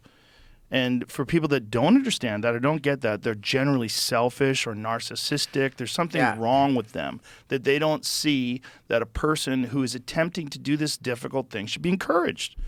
Because, like, if you're just because you started when you're 35 as opposed to starting when you're 21 or what, nonsense. Like, I met a woman who she started doing jiu-jitsu when she was 58 years old, and she got her black belt in her 60s. Wow. That's amazing. That's an amazing accomplishment. Now, is that lady going to go to the UFC and fuck everybody up? No. So if she shouldn't, should she not be encouraged? That's crazy. Right. And the idea that, like, it belongs to, like, the youth or it belongs to people who have been in the arts their whole life, that's nonsense. It's such a foolish way of approaching life. Right. And it's also like you're defining yourself in this very egotistical way, and like that you're a purist and you're a purveyor of the truth and you're the only way that this should be done is my way. Nonsense. Pure nonsense by fools. Only a fool would think that way. Yeah. To what you're saying about the martial arts, I really feel strongly that skateboarding instilled in me like the most crucial shit in life. Like, I'm sure it's hard. super fucking hard. It's fucking hard to do. Like 1985, the Back to the Future movie came out. I was in 6th grade. And I saw Michael J. Fox holding onto the back of the fucking car, cruising around. I saw the skateboard tricks in the movie, and I was like, dude, every kid thought, I gotta fucking try it. There was a fucking skateboard underneath every goddamn Christmas tree that year. And like every kid had a skateboard. It was the wildest fad ever. And in short order, every kid found out how fucking hard it was to ride this goddamn thing. Every kid trying to ride it fell down or hurt themselves. Like, at least 90% of these kids fucking, like, these skateboards went totally unused. And the kids that didn't, like, put it away, the kids that stuck with it, I mean, right there, dude, that is a white hot core of just the fucking, like, persistence, dedication, like fucking sacrifice, like skateboarding weeds out pussies and quitters, and just isolates kids who will figure it out. Just put effort and fucking tenacity, and on top of that, like with the getting hurt and the fucking doing it, the sacrifice, and then on top of that, everything that you're riding your skateboard on, you're effectively fucking vandalizing. So like, it's like rebellion. There's like a criminal fucking like piece to it, this like anti-authority piece to it. There's just this like, and even further, there's no other activity in the world that lent itself to documenting what you're doing with a video camera. So like skateboarders got a super leg up on video production. Like Spike Jonze's very first video project was a skateboard video. No kidding. He started out as a photographer for a skateboard company. And the guy in charge of that skateboard company decided that he wanted to make a video, because that was like in the 80s. Like, this was like what was putting companies in front of other companies. He's like, man, I want to make a video. He didn't have anybody to make the video. He just had Spike Jonze, who was a photographer. And Spike got that job by default. That was the 1980s. It was his first video project, and then boom, look at him. He's got Oscars. That's amazing. Yeah, I support people doing things that are difficult, because I think through doing things that are difficult, you learn about yourself. There's my right arm, I have a tattoo of Miyamoto Musashi, because I read a quote when I was 16 years old, when I was doing martial arts. I read the Book of Five Rings, and that's Miyamoto Musashi on my right arm. And he wrote this book, the Book of Five Rings, which was a book on strategy. And Miyamoto Musashi was a samurai who killed 62 men in one-on-one combat.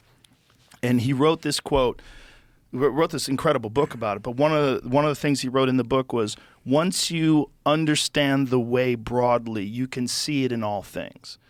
And I think that all difficult things are development. They aid you in developing your human potential. And you find a way to get out of your own way by getting good at all kinds of things.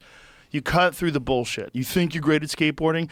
No, you're not. You suck at it. You got to get better at it. And the only way to get better at it is to practice it until you get better at it. And then you find that way. And in that way of getting better at that, you could apply that to playing the piano. You could apply that to playing chess. Everything. You could apply that to everything. And that's why I have this tattoo. That's what it means to me. It's like this idea is that difficult things are tools. They're tools to maximize the way your mind interacts with life. Yeah, for sure. Yeah, so whether it's stand-up or learning how to play guitar or whatever it is, you can get better at things. And when I see a guy who's a comic and they're an open micer and they get a couple of laughs on stage, I treat them the same way I treat a headliner or the same way I treat someone who I work with on the road. That's a comic. I don't say, you're not a comic yet. You're not a comic yet. Well, you're certainly not good yet, but that's okay. That's the same as a white belt. If I see someone who's a white belt in jiu-jitsu, I don't say, oh, you fucking suck. You're not even good yet. You're not even black belt. Right. Well, it takes a while to get good, but if you keep going, you'll get good. Dude, it takes I try a to long encourage time. people. It's fucking... Getting good at stand-up takes a long time. Fuck yeah, it does. It keeps going, too. You keep getting better. Oh, dude, 100%. You keep getting better.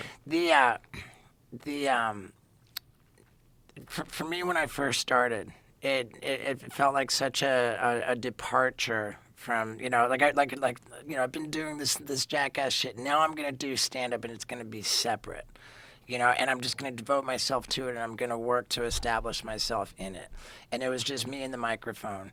And I would do I would have like a set of stand-up, and then I would do like a set of like silly circus tricks, like whatever, and like have that be part of my show.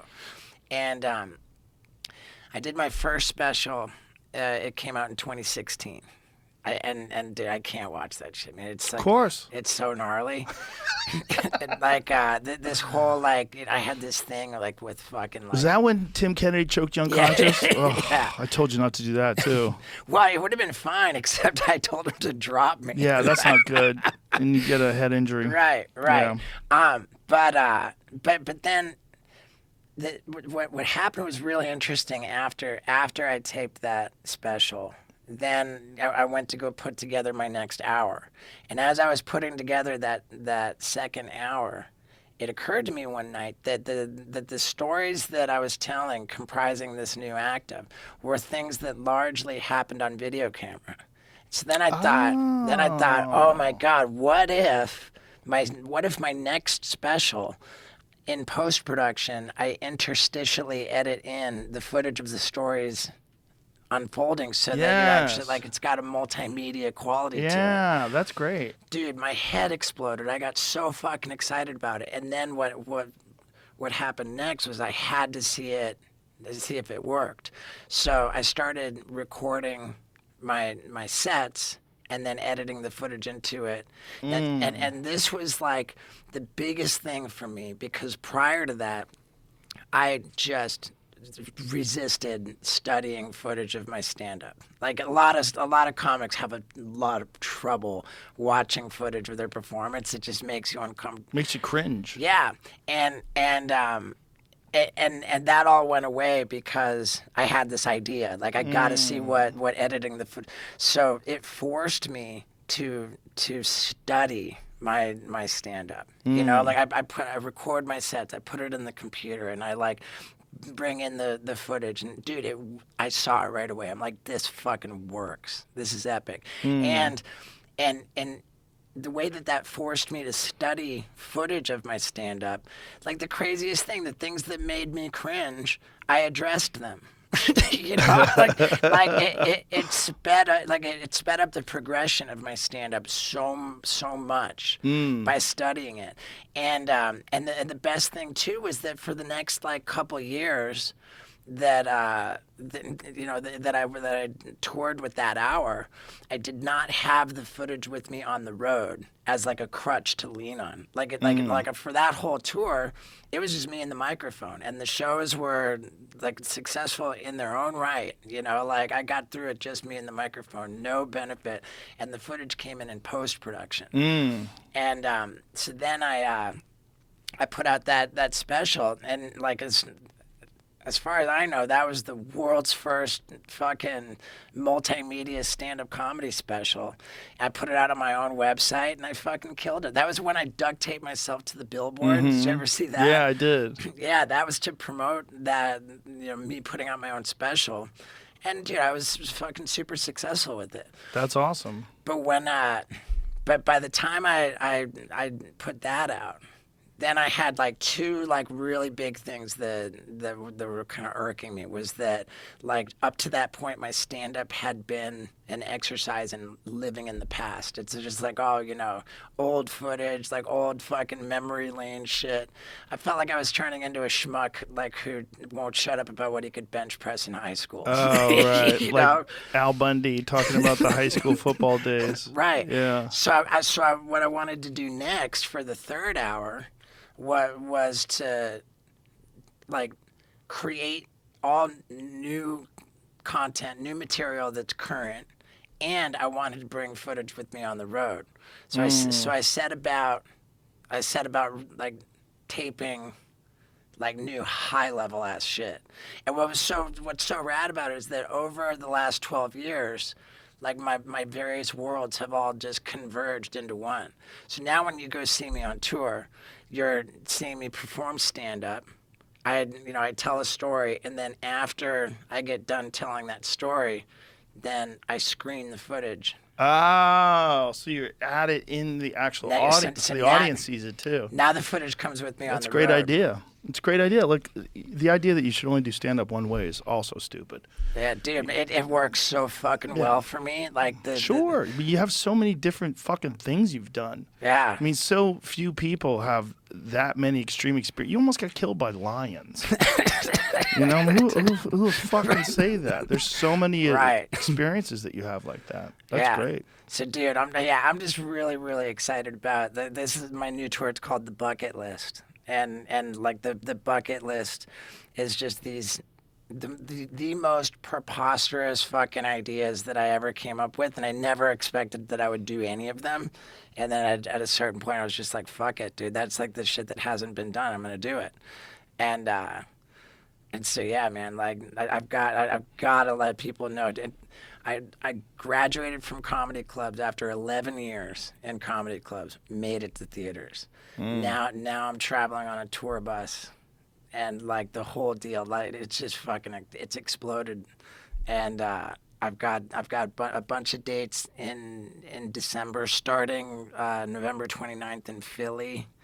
I got New York, like all around. I'm doing a run of the U.S. in December. So when you do stand-up, are you doing mostly talking about stories, or do you just make observations too? Do you talk about different things about life? It's absolutely storytelling, but I'm going for like maximum laughs per minute. You know, like it's all about building jokes into the stories. You know.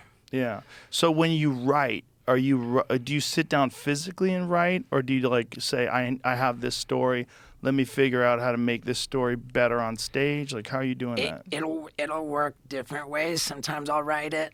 Sometimes I'll just go out and have the experience.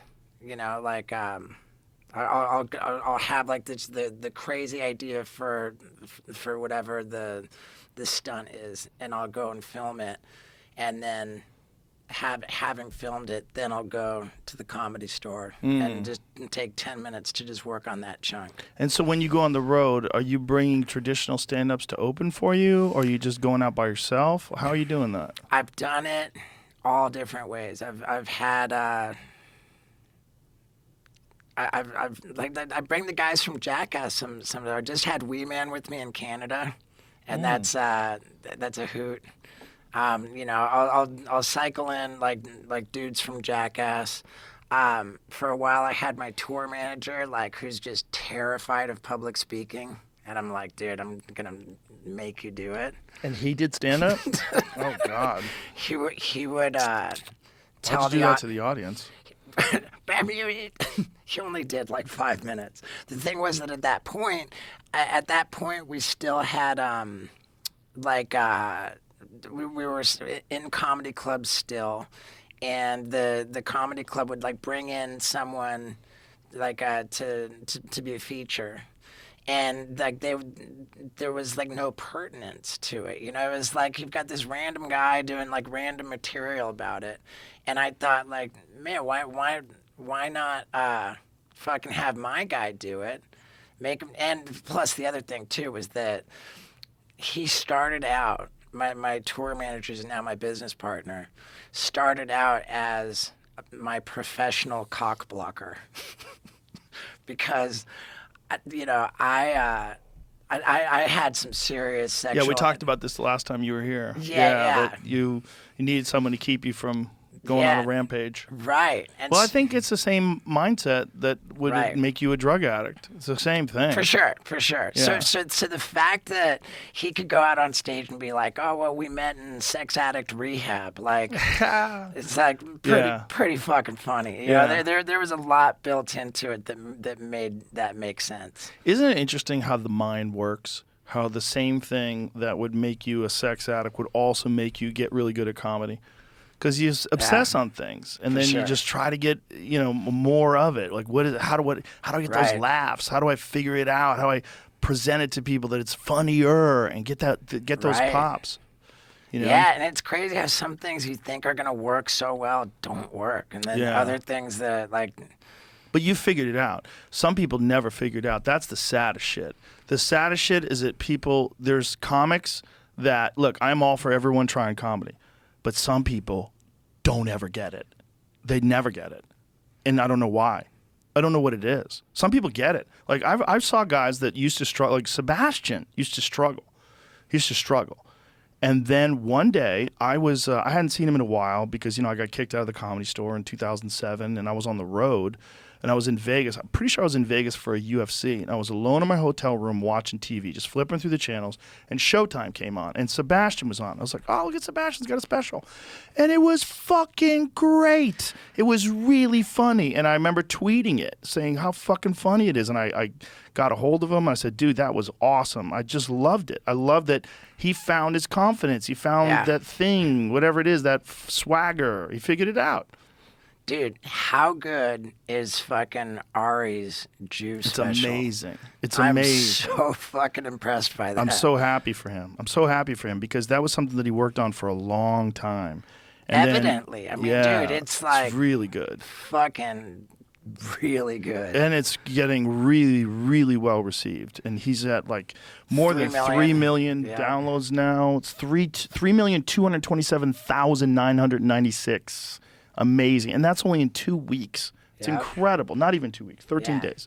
Dude, every day more and more people are watching it, and it's really fucking good. And he worked really hard on it. And that's a thing, man. You can fucking get better at stuff if you can do it. Right. But the thing is, like, comedy it's a weird thing. I encourage everyone to try martial arts. The difference is, with martial arts, you might always suck, and you're going to try to get better, but at least there's like techniques that you can use that everybody uses. With comedy, it's your own mind. Yeah. It's like you seeing the world. It's like you can't really... you really shouldn't use other people's premises and try to copy their shit. Oh, really? Yeah, it's a fucking problem with people. We've had problems with people where, like, they'll, like, guys opening for guys will start doing bits on the same subject these people cover after they... even setting them up the same way. Like, I had to talk to a guy about it recently. I'm like, hey, motherfucker, you got to stop doing that. Like, you're literally... this is like you're in the neighborhood of stealing. Because you're working for a guy and you're doing his premises before he does them. It's called stepping on premises. But, I'm happy to report that is not a concern. Obviously, of course. But my point is that, like, for some people, they just can't do it for whatever reason. Right. I don't know why. That's the bummer. Because, like, even though I'm encouraging people to do stand-up, there's, like, certain people that, like, want to do sets on my shows. And I'm like, no, I can't have you on. Like, you're just not good. Like, and how do you say that to someone? You put me in a position where you're asking me to perform on my show, but I can't have you on. Or I'll have you on once or twice, and then I'm like, this is not, you can't do this. Dude, it's the worst. It's horrible. When you've got someone opening for you that's not doing a good job. It's the bummer. So uncomfortable. And it's another thing that people who suck do. They like to take people on the road with them who suck because they want... They want to come in and rescue them. Like, people that are, like, mildly competent, they want to bring, like, the worst opening acts so that this audience has to suffer through 20 minutes of nonsense. Well, right. Like, a lot of people are threatened by someone getting on there and killing it. Yeah, that's another famine mentality thing. I try to bring the best fucking people I can find. Yeah. I try to bring just straight up killers, headliners, and that's Ian Edwards. Yeah, everybody, all this Joey Diaz. I brought Ari on the road with me for years. Tom Segura. Doing stand-up with other people that are really funny makes you better. It's like iron sharpens iron. You can go over jokes together. You can talk about, approaches like, hey, that first set I did it this way, but I think I'm going to do it that way. And they're like, oh, I have a bit where I did it fucked up for a while, but then I figured this out. And that's the beauty of the art form, is that there's this weird puzzle that you're trying to put together, and you're trying to, like, work it all out in front of live audience members. Like, I'm in this weird place right now where I'm writing all this new shit because I've just filmed a special. So now I'm trying to piece together a whole new hour. And, like, I have these premises that are like infants. They can barely walk. They're like toddler premises. And trying to find, like, where the beats are. And we gotta let them grow. Just like a toddler. You got to let them fucking develop muscles and figure out coordination. You got to put together these things. And it's a challenge.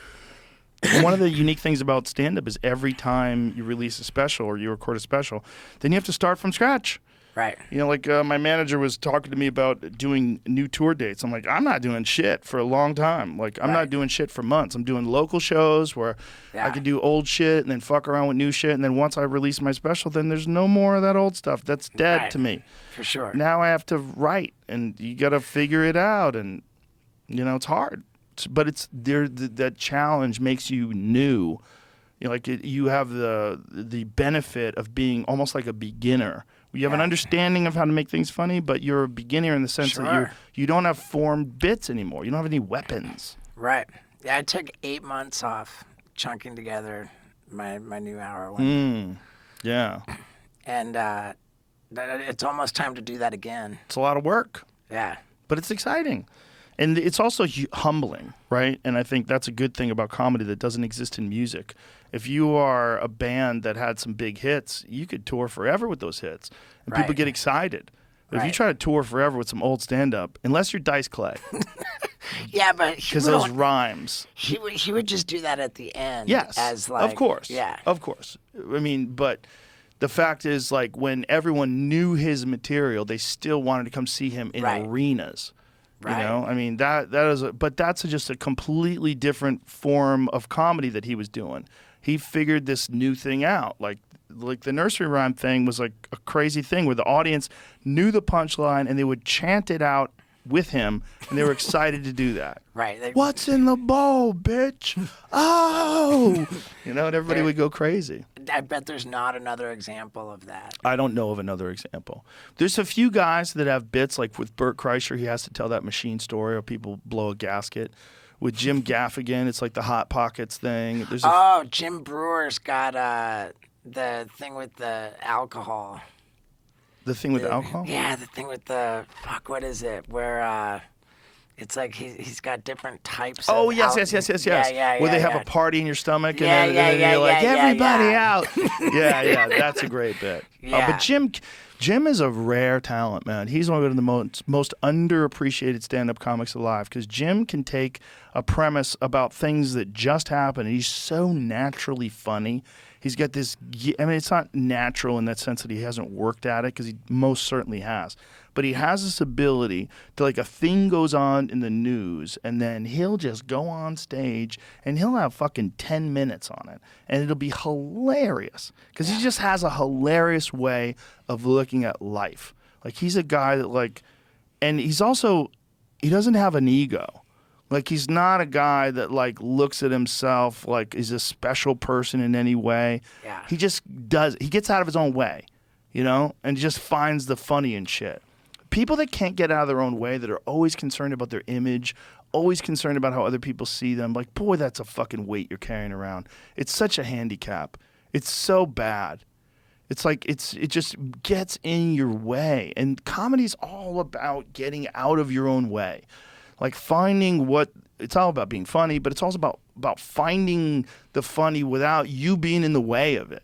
Yeah. And that's one of the things where getting good at things teaches you. Getting good at things teaches you the path to getting good at things. And if you're a person that's all you've done is like stand up, or all you've done is whatever the art form is, and you know, your whole self-identity is based on you being good at this thing, and you can't wait to show everybody how good you are at this thing, like, ugh, God, it's so exhausting and so unnecessary. And it's such a burden to carry around. Jim Brewer doesn't have any of that. He just goes on stage and just fucking and just has fun. And the heavy metal shit's fucking funny. He's just a funny dude, man. I ate it going on after him once, more than I've ever eaten it going on after anybody in my whole life. I was like 3 years into comedy. We were working together. And he was middling and I was headlining, and I really shouldn't have been headlining. It was just like one of those days where, you know, you'd just get gigs back then. And we were doing this weekend together. And I did okay every show except the last one Saturday night. I ate shit. But that eating shit made me go. I'm like, okay, can't do that again. Like, what was I doing wrong? What are these bits? Where's the fat in these bits? Let me cut that out. Let me tighten these up. Let me make them better. Like, I think that the actually like typing up material comes after working on it. For me, I think it's Sometimes. been most effective. I mean, there's a bunch of different ways. The whole idea is just ideas, right? The whole idea is like finding these premises and these thoughts and then just molding them into something that's really good. And people do it different ways. I know a lot of really good comics who never write anything down. They just keep it in their head and they fuck with it in their head and then they go on stage and they keep going on stage and they do a lot of sets. Like Ari, most of the stuff he doesn't write. Like he just has these premises and he works them out in front of crowds and he just continues to improve on those premises until it becomes a functional bit. But then there's other people where everything they do, they write out almost like a monologue and then they kind of tighten it up with the audience. Like Chris Rock will have he'll record his set, then send it to someone who types it up and then sends back the Word document, and then he'll go through the Word document. Like, yeah, Chris is always like, he also has famously employed other comics. Like Rich Jenny was one of the best ones that he brought on the road with him. And he would have Rich watch his set, and then afterwards they would talk about it. Right. It would, Rich would give him his advice or his opinion. So when you have someone who's a peer, who's also like a top-level comic, and they actually have a job, and their job is to sit down and watch you, and then you brainstorm afterwards. That's a great benefit too. Yeah. And there's a lot of people that don't do that, but I think Chris is brilliant in that regard that he did that. It's like it's a sign of a healthy ego too, because he's willing to bring people in to say, like he would hire like 2 or 3 guys, like Rich Voss. I think he did it with Nick DiPaolo, and he had these guys and they would go and sit and watch him, and then, they would sit down and talk about it afterwards. They'd have dinner or something like that, and they'd go over the set, and then Chris would make notes and think about what they said and think about the way he felt, and then he'd rewrite things and reformulate things. And Chris would go on stage and try not to kill, too. He would go on stage purposely to try to find those uncomfortable moments where you, had to find the funny. Like, he'd put himself out there, where he was, out on a limb. And, the audience is waiting for you to say something fun. And then something would eventually come. And maybe it wouldn't, and maybe it would. But the ones that did, then he kept that. Okay, I got something now. And then but you have to be willing to try new things to do that. And one of the things that happens to comics once they start doing well, and this is a real danger for young comics, they'll put together 15 minutes that's good, and then they go up at the store and they'll have a really solid 15-minute set, and they never develop another. They never expand. They don't ever try new stuff in there because they only have 15 minutes. They want to kill. They're sandwiched in between Jeff Ross and Anthony Jeselnik, and they don't want to bomb, so they don't try new stuff. I mean, dude, for the longest time I was terrified of doing stand-up in L.A. because the same thing. I want to kill. I'm like, dude, if I want to fucking, work on material, I'd be doing that when I'm in fucking the Funny Bone in fucking Oklahoma. You can do that too. You can do that too, but I think you got to figure out a way to work it in. Well, right. I mean, thankfully left that behind, some time ago. But yeah, it was just really it used to be really uncomfortable for me to go do local sets in L.A. because Steve-O doing stand-up, a lot of people look kind of sideways at that. And then there's the fact that the people aren't there to see me. They're it's like which is actually a benefit. But and then there's the level that in the crowd are going to be people who are agents, industry professionals. It felt like a lot of pressure, and it used to scare the shit out of me. It should. Yeah. But, you're in the big leagues. You're doing stand-up at the Comedy Store. You're in the fucking big leagues. You're at the Improv. That's the big leagues. But that's also how you get better. You gotta be scared. You can't just be the fucking hero every time you go on stage. Yeah, 100%. And like I said, when I took that 8 months off to put together the bucket list, it was all the Comedy Store. It was all the Improv, the Laugh Factory. Yeah, and the key is also doing different places too, right? Like going to the Ice House, going to the Ha Ha, going to these different places, get a different feel, these different neighborhoods, these different clubs you're working at. There's a lot going on, man, when you're piecing together material. But I think it's unfortunate that you had to Steve-O's doing comedy. Like, I don't get that at all. Even actors who go up, I give them a chance. Like, if you really want to do it, good luck. I hope you do well. Right. I would love to see some person who's an actor, and then all of a sudden they're a killer stand-up comic. Look, that's fucking Neil Brennan, who's a great stand-up comic, was a producer of the Chappelle Show. He was the co-creator. Didn't do stand-up. When I met Neil was a doorman at Boston Comedy, the club in New York City, in the Village. And I knew him from then. And then when he started doing stand-up, I'm like, good for you. That's fucking awesome. Yeah. And so many people were hating on him even back then. People are weird, man. Right. They just get scared, and they don't want you to do the thing that they do. Right. I think a lot of it, too, was just me putting that on myself. Me just assuming that people were looking at me that way. Oh, they definitely were looking at you like that. It's not putting it on yourself. It's just I'm saying those people who are doing it were cunts. Right. It's insecurity. It's all it is. Like, if someone's a fucking housewife and they're 45 years old, they just decide to go on stage for the first time, I'm rooting for them. I want them to do well. I want everybody to do well. It's a possibility. You can do well. And the more people that do, like, if I watch some woman who's 35 years old or 45 years old who's never done stand-up ever, and she goes up and kills, that's exciting to me. I'm like, ooh, look, she's got talent. Probably maybe made her friends laugh and thought she could do it and spent the time or wrote some stuff out. That's great. Yeah. It's great for the art form. It's great for everybody. Your boy Curtis from the Comedy Store last night was saying that in Texas, that's like the sensibility of the crowd, like more so than anywhere else, that they really are rooting for the comic to have success on stage. Well, we have a really good environment here, and it's essentially, there was always a small scene here, but now like 12 world-class comics have moved here during the pandemic. So it's fucking amazing. Like the show tonight, it's Duncan Trussell and Tony Hinchcliffe and William Montgomery, and it's fucking great. I love Duncan Trussell so much. He's the best. I love him to death. Like my podcasts that I've recorded, my two favorite ones are Duncan Trussell and Kevin Smith. Oh, well, two great people to talk to. But yeah, great, interesting people. Just getting into like weird, like spiritual, fucking like philosophical, like what's the universe about? Like those conversations were just so fucking great, man. Well, Duncan, he brings out a special quality in people too. There's something about his inquisitiveness and his mind that excites a part of your mind.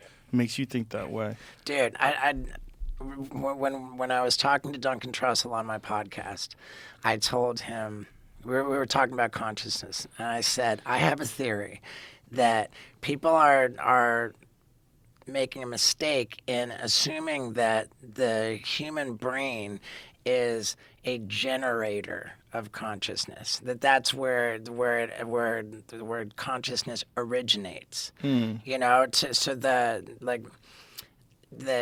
it's a transmitter. And I said, I believe that the brain is a receiver of consciousness. So like, say for example, if you've got a radio, you can fucking take a sledgehammer, you can smash that radio to oblivion. You've killed the radio, but you've done nothing to kill the signal, right? Like the signal is still out there. We're just a radio picking up a signal, and that's kind of how I look at it. And Duncan Trussell, without skipping a beat, he goes, yep. And there's some people walking around thinking, I'm the fucking Beatles. Yeah. Well, it's an interesting theory. It might be all those things. It might be you are conscious, and consciousness does emanate in you, and the whole universe is conscious as well. Right. It might be your consciousness communicates with all of consciousness. It might be, we're limited in that term. Like, what is that term? It means you're aware. It means you're alive. So is my dog.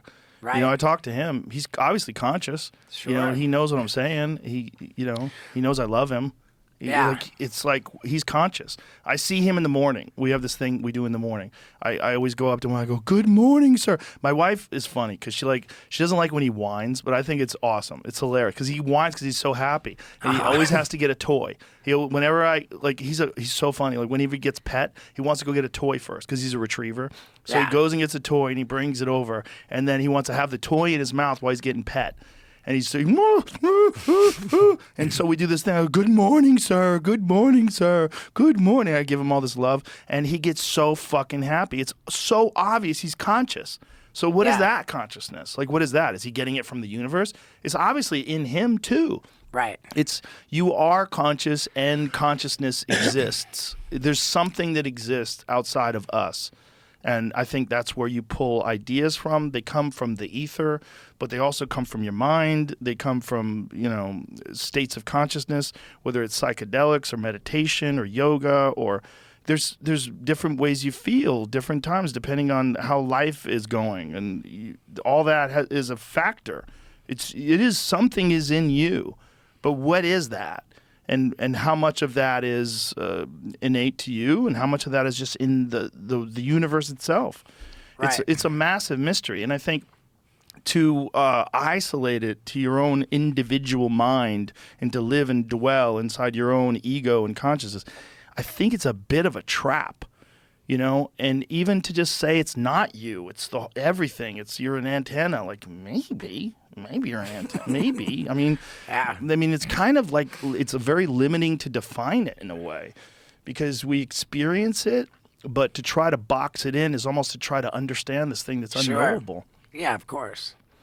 Yeah, it's a weird thing to be a person and thinking, and there's and also to be a person that has thousands of years of human instincts that were ingrained in us through genes and evolution for survival and for social interaction, and in order to be able to keep the species moving. Like there's all these things that are in us that maybe aren't even very self-serving, and you have to kind of navigate those and figure out the best way that you can manage them personally. And some people are terrible at it. And some people, they push it on everyone else, and they fuck everybody else's life around them in order for them to have some sort of sense of control. They keep everybody on edge, and everybody's upset. And then they get this high out of like having disputes with people and then making up. There's a lot of people out there. They have these these little bitter battles with people, and they really just want love. That's really what it is. But they don't know how to get love in any way other than like being shitty to people and controlling, and then apologizing, and then and then making up. It's like, ugh, those roller coaster type relationships that some people get trapped in. Yeah. Those super highs and super lows, and fuck you, I fucking hate you, and then you're fucking and having the best time ever. It's like nuts. But it's this management of this thing we call consciousness. And there's not a lot of fucking really good guidebooks on how to do it, and not specifically to you either. We're all this very complex individual machine that has all these stored emotions and life experiences and genes and family and loved ones, and there's no fucking guidebook for your individual journey. And you can kind of like pull abstract thoughts from Alan Watts and Terrence McKenna and all these different people that can kind of give you like a framework to think about Jordan individual Peterson. experience. Yeah, Jordan Peterson is great for that too. Yeah, he's fucking badass. Right. And but then also you see flaws in each of these individual people that are giving you great advice. Well, and then you see them fuck their life up, and you're like, wow, well, everybody is really on their own little strange journey trying to navigate this thing. Right. Yeah. Like Jordan in particular was on benzos, right? Which is anti-anxiety medication. Xanax. Yeah, and he got fucking horribly addicted to it and destroyed his life for a few years. And getting off it was horrendous. When was that? Recently. Wow. Yeah, I mean, he just recently coming out of the fog of it all, and he was on those things for quite a while, and it really fucked him up, like to the point where he didn't know if he was going to make it. Benzos are one of those things where them and alcohol, if you quit cold turkey, you'll die. Yeah. I mean, even heroin, you can survive quitting cold turkey, as addictive as that is. People have survived that, but benzos apparently are a fucking nightmare, a horrible nightmare to try to get over. I loved those things, man. I bet.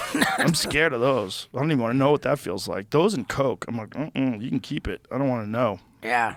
I don't want to know. Dude, we were talking about the deviated septum, and it's weird that for you a deviated septum meant one thing, but like for me, deviated septum means I've got like the whole. Well, that's a perforated septum, I think. There you go. You're exactly right. I think that's different. That's correct. I think that's when people rot out the inside of their nose from doing blow. Yeah, I did that. Yeah, I think Artie Lang did that too.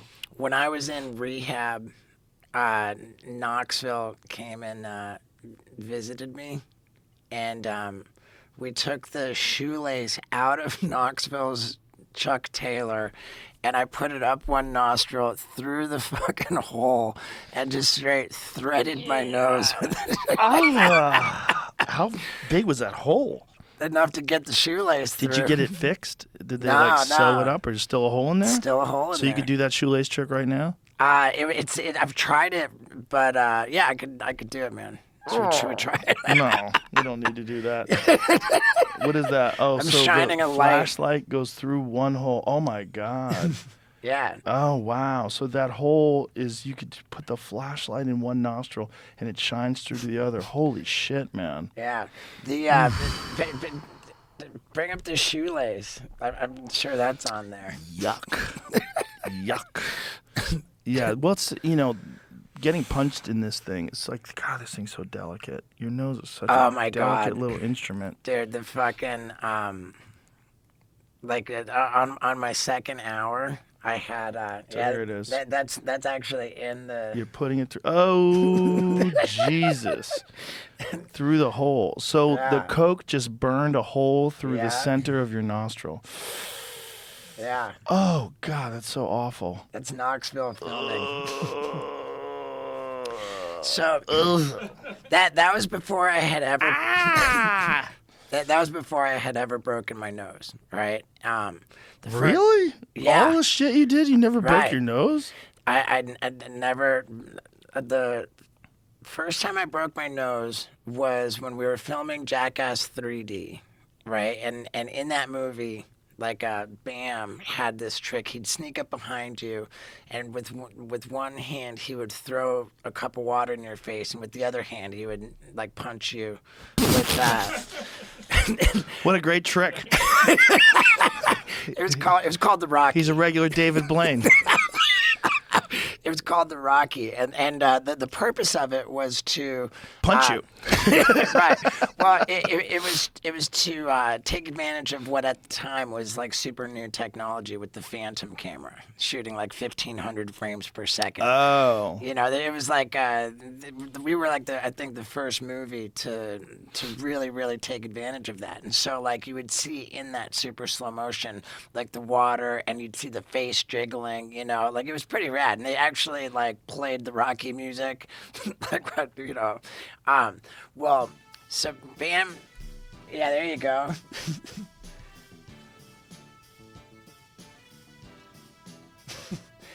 I mean, it doesn't even look like that big of a deal now, but... What are you talking about? That looks like brain damage. Oh.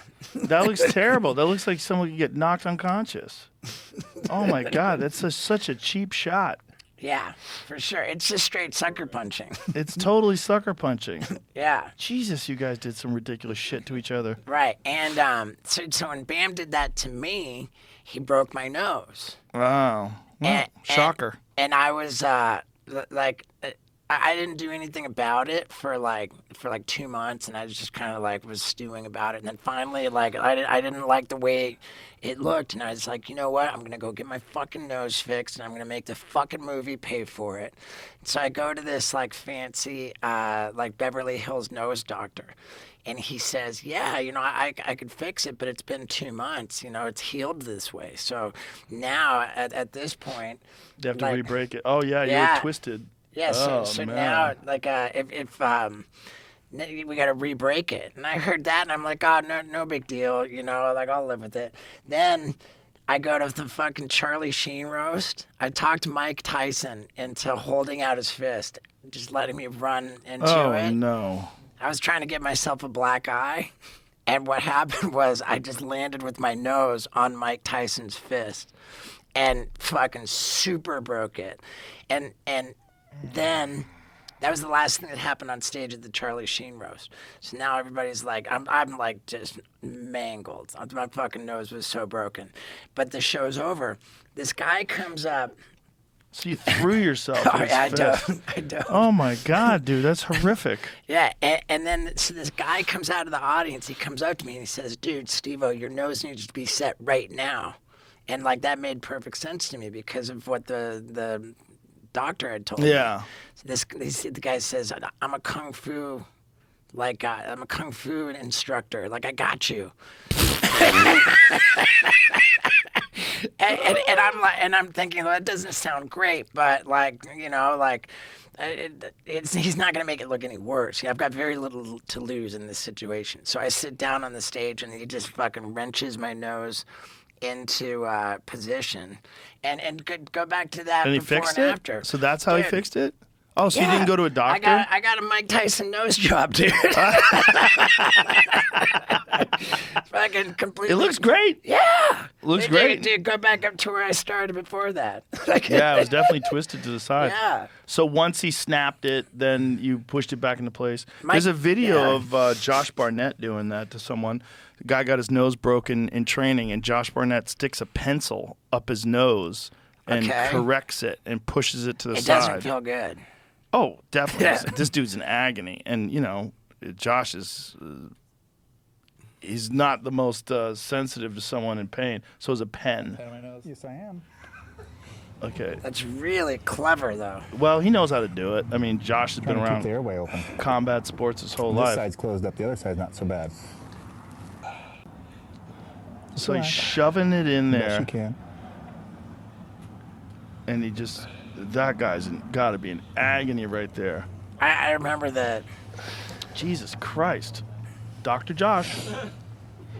Yeah, so he fixed it with two Now, pens. here's the thing. Try not to with it. What do you mean? Well, because it's going to itch, it's going to swell, it's going to a lot of things. And you're going to want to mess with it, and it's going to knock it out. See, it's straight right now. Okay. For the most part. It's pretty swollen, though. Is there ice next door, Josh? I don't know. Ugh. Everybody needs to have a friend like that. Yeah, well, if you're going to have someone do it, have someone like Josh who really knows what the fuck he's doing. I He's mean, probably done that to many people. Evidently, my homie knew what was Yeah, up. it worked. He killed Worked. it. Fixed it. And you can breathe out your nose, no problem? Pretty good. Yeah, not bad. What happens is because I got the perforation, I'll wake up in the morning a lot of the time and I've got just this booger cork. Oh, no. And I'll like, I'll So you have plug. to push and Well, try to not like blow it out? I can blow it out, but I'll blow out, and it'll look like an hourglass sometimes, like Oh. because it's just a straight cork. It's funny. After I got my nose fixed, I would for like weeks have these horrendous bloody boogers. I mean, they were Yeah. giant, like the size of a thumb. I would blow them out. And I remember I showed it to Tom Segura. I blew it. I go, look at that. And he went, he Yeah. almost threw up just looking at it. These things were giant. I think I documented it on my Instagram. Yeah. I think I've got So that was giant recent. bloody boogers. No, it was a long time ago. Ah. Might not have even been Instagram because this was like more than 10 years ago. Like, when did Instagram start? I got it in 2012. So I got my nose fixed in 2000, and it's 2022. I think I probably got it fixed 15 years ago. 2009 sound right? Yeah, Maybe it sounds still about blowing right. this out of my nose. That sounds about right. Is this 14 years ago? Oh, it's a twit pic. Oh, never mind. There it is. You found it? Yeah.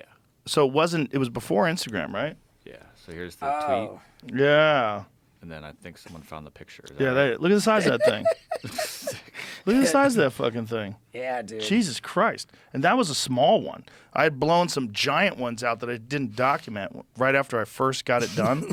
Because it was just like, the boogers were just like I don't know. I don't know why Yeah. it was like so susceptible to boogers. Like my nose is probably freaked out. Like, what'd you do? Right. And there was like they had to put plastic splints up in there, so they stitched a plastic splint into place, and they shoved these tubes, these foam tubes, and the foam tubes had like little tubes at the end to drain shit out of it, and I had to have like a gauze mustache that I wore around for the first day or so after the operation. But I highly recommend it to people there it is. See? So these like foam things with these holes. Wow. Yeah. But man, they fixed it. That's good, man. It's like if you can't breathe out of your nose. There's so many fighters that I talk to. And when you talk to them, they talk like this. Like you could tell as they're talking that there's no. It sounds like they have a stuffy nose because Yeah. their nose is useless. Like Justin Gagey, when you listen to Justin talk, like for sure his nose is fucked. There's no way that guy's breathing out of that nose at all. Yeah. Like play a clip of Justin Gagey talking. Try to find a clip. When you can hear in his voice the nasal sound. It's super common. Like I hear it in DC sometimes when we do commentary together. Like I'm sure his nose is fucked. Oh, he had surgery recently? Oh, yeah, good for him. I think I heard about that. So how's life been without a fight booked for you so far? You know, there's it's really fast and then really slow. I really enjoy both parts of this game. I got my nose fixed about 5 weeks ago, Okay, so he's still so swollen. anticipating my food is something I've been really enjoying. Well, given that I'm sure you haven't been in camp or anything or training, given you fixed your nose, have you had time to let the rest of your body heal up too from just constantly being in camp over the last? Yeah, so that's a nose surgery that he waited for years. If you find videos before that, like it sounded a little stuffy there, but if Yeah. you listen to it before that, it was like probably completely closed off. But Justin has that wild style of fighting where he gets hit, he'll put people into the fire. He'll like grab people and jump into a volcano with them. Like that's how I had to have that bandage thing, Yeah. bandage mustache. I love Justin Gaethje. He's great. Yeah. He's also got no ACL. One of his knees has no ACL. I don't know if he bothered getting that fixed or he's going to wait until Wow. after he's done fighting. But yeah, he blew his ACL out and he decided to just keep fighting with no ACL, which is crazy. But the world that those guys live in is just a different world. Like the Right. world of what kind of pain you can tolerate and what kind of discomfort you can tolerate, that's a different world. Right. Wild fucking humans. Yeah, dude. Man, I want to tell you about my Tesla. Well, I saw the video. So send Jamie the video so we can play it. Yeah. If you could airdrop it to Jamie. This But- is dude, so much fun. So I ordered a Tesla. You gotta wait for it for quite some time. Oh yeah, this is the first thing I did with I drive to Vegas, and I find a crane operator who's willing to hoist up my Tesla over 100 feet in the air, so that I can sleep in it overnight. So you slept in it up there? Yeah. Why? Just because, like, Why? I thought it. Why, Steve-O? And Why? here's the craziest part is I didn't have a location. I go over to the UFC. I'm hanging out with Dana, and I'm like, yeah, damn, like, what do you think if I do this here? And Dana's like, yeah, let's do it. Who else would let you do that? Right, Because if I you mean- open up the door, we're sleepwalking and fell out to your death. I mean, like the fucking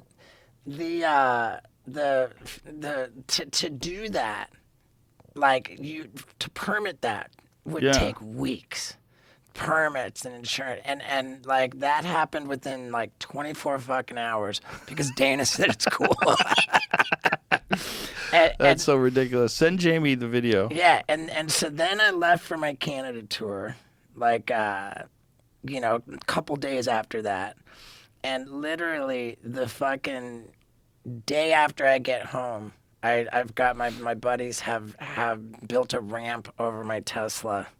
They just like mounted a crazy ramp and a track over the whole fucking roof is made out of glass. Like the windshield goes from the hood all the way to the trunk. It's like skating over glass. And I got Tony Hawk driving my Tesla, and I fucking jumped my skateboard onto it and skate over the whole thing while it's moving. With leopard tights on.